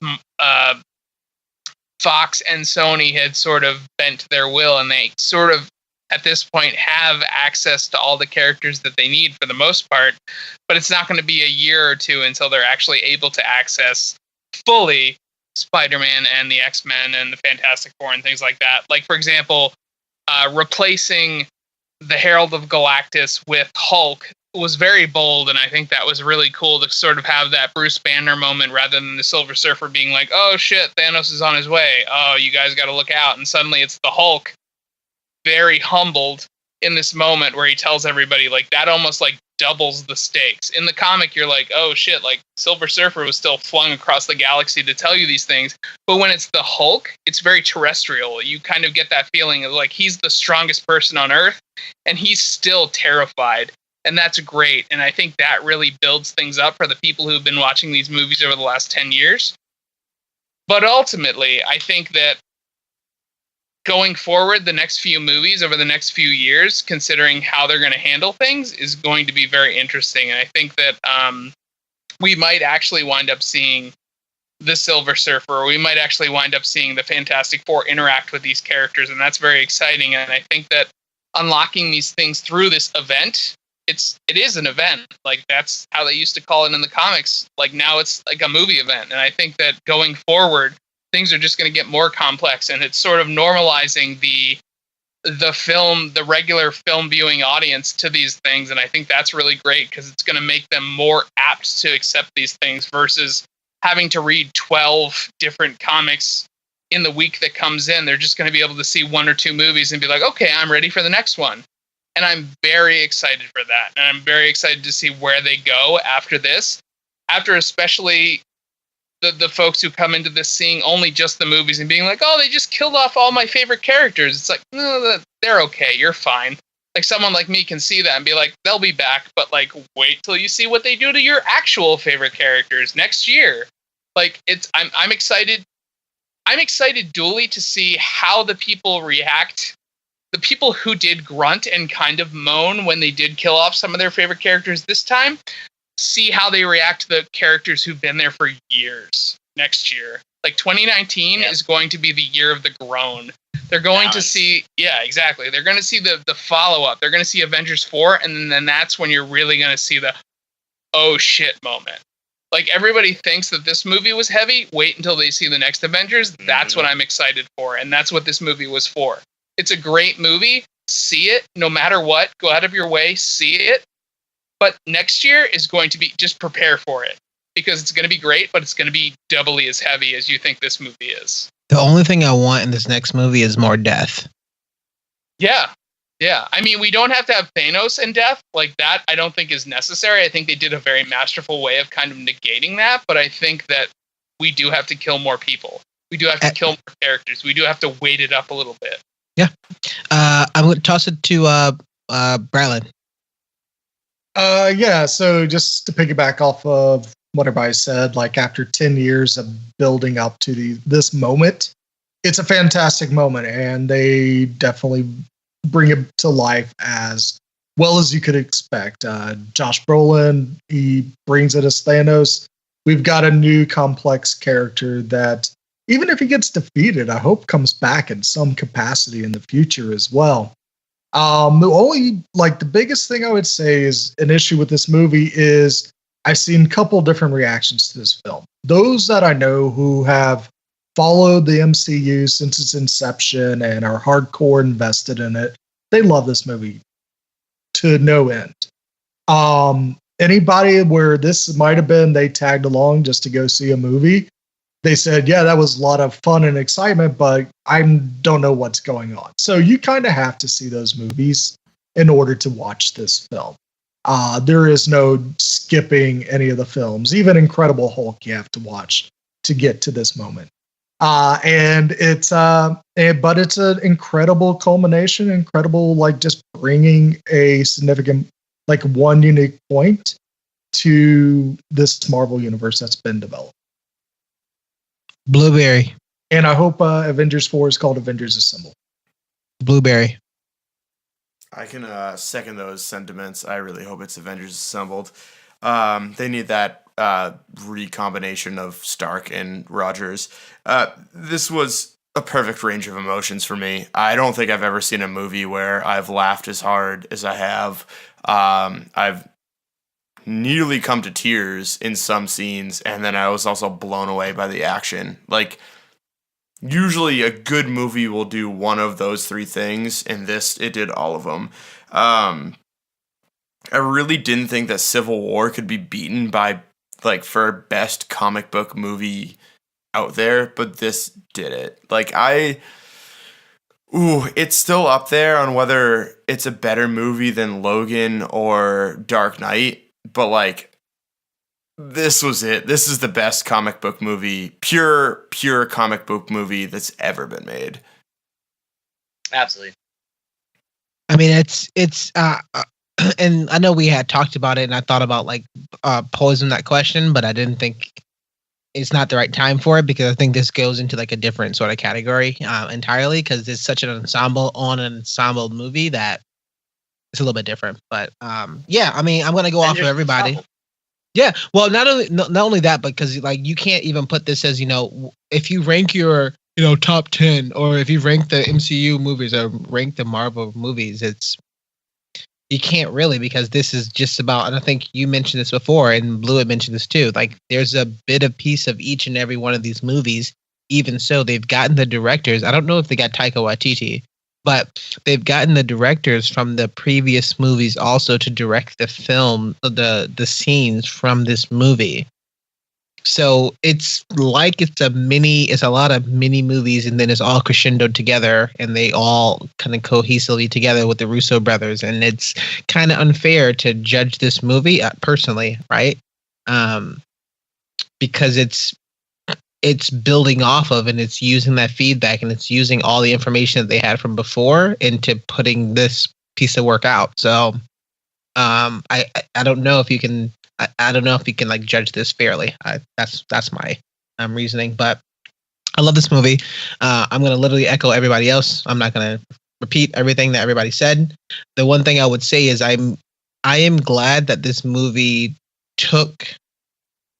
it went to a lot of these moments, even when talking about the Hulk, because they introduced the fact that the Hulk and Bruce Banner are two different people cohabitating in one body. You kind of talked about that, and they started talking about that in Age of Ultron. They talked about it even before that, and if you watch the other Hulk movies, we definitely kind of know that. But they really kind of ramped it up in Thor Ragnarok, knowing that they were different people. And when Bruce says, "I have no idea what's happening with the last 2 years. Where the hell am I? I've been trapped," and that's a good sign of what the hell is actually happening with Bruce Banner. So once they slowly start to mention the fact that maybe this Hulk is like maybe not like kind of the best thing. I thought that was just like one of my he's my favorite character. I talked about that before, but then B, I like the fact that they bring it up because it's just things that we just don't quite hear about of like people kind of like battling with like internal demons sort of thing, or just internal things that nobody else can really help with except them. So I thought that was kind of a cool sort of sentiment, and it's a cool part to bring up. I definitely will recommend this movie for everybody to see. And I'm pumped. I guess I have to say before we get to everybody else's stingers is I have to give a shout out to, I'm going to see this movie again on Friday with my friend Denise. So I'm pretty pumped about that. Ooh, So Denise. yeah. But Ooh. I'll get shut up. So with that, we are the Down in Front Podcast, the official podcast of downinfrontpodcast.com. I want to thank my special guests, Rob and Maddox, for hanging out with us tonight. Thank you so much. And Rob, where can you find more of your work? And what do you do online? What do I do online? I mean, I guess I'm a facilitator of knowledge for the local nerd and video Physics? game community. Oh, Also, video game. of course, physics. Yeah, of course. No, so I'm if you guys haven't heard the last podcast, I was on the Jigsaw podcast with you guys. Or if you guys don't know about Not Another Gaming Podcast or Wicked Games or Wicked Good Gaming, we are a video game blog site, wickedgoodgaming.com. We facilitate nerd knowledge and video game knowledge out to the masses through the internet.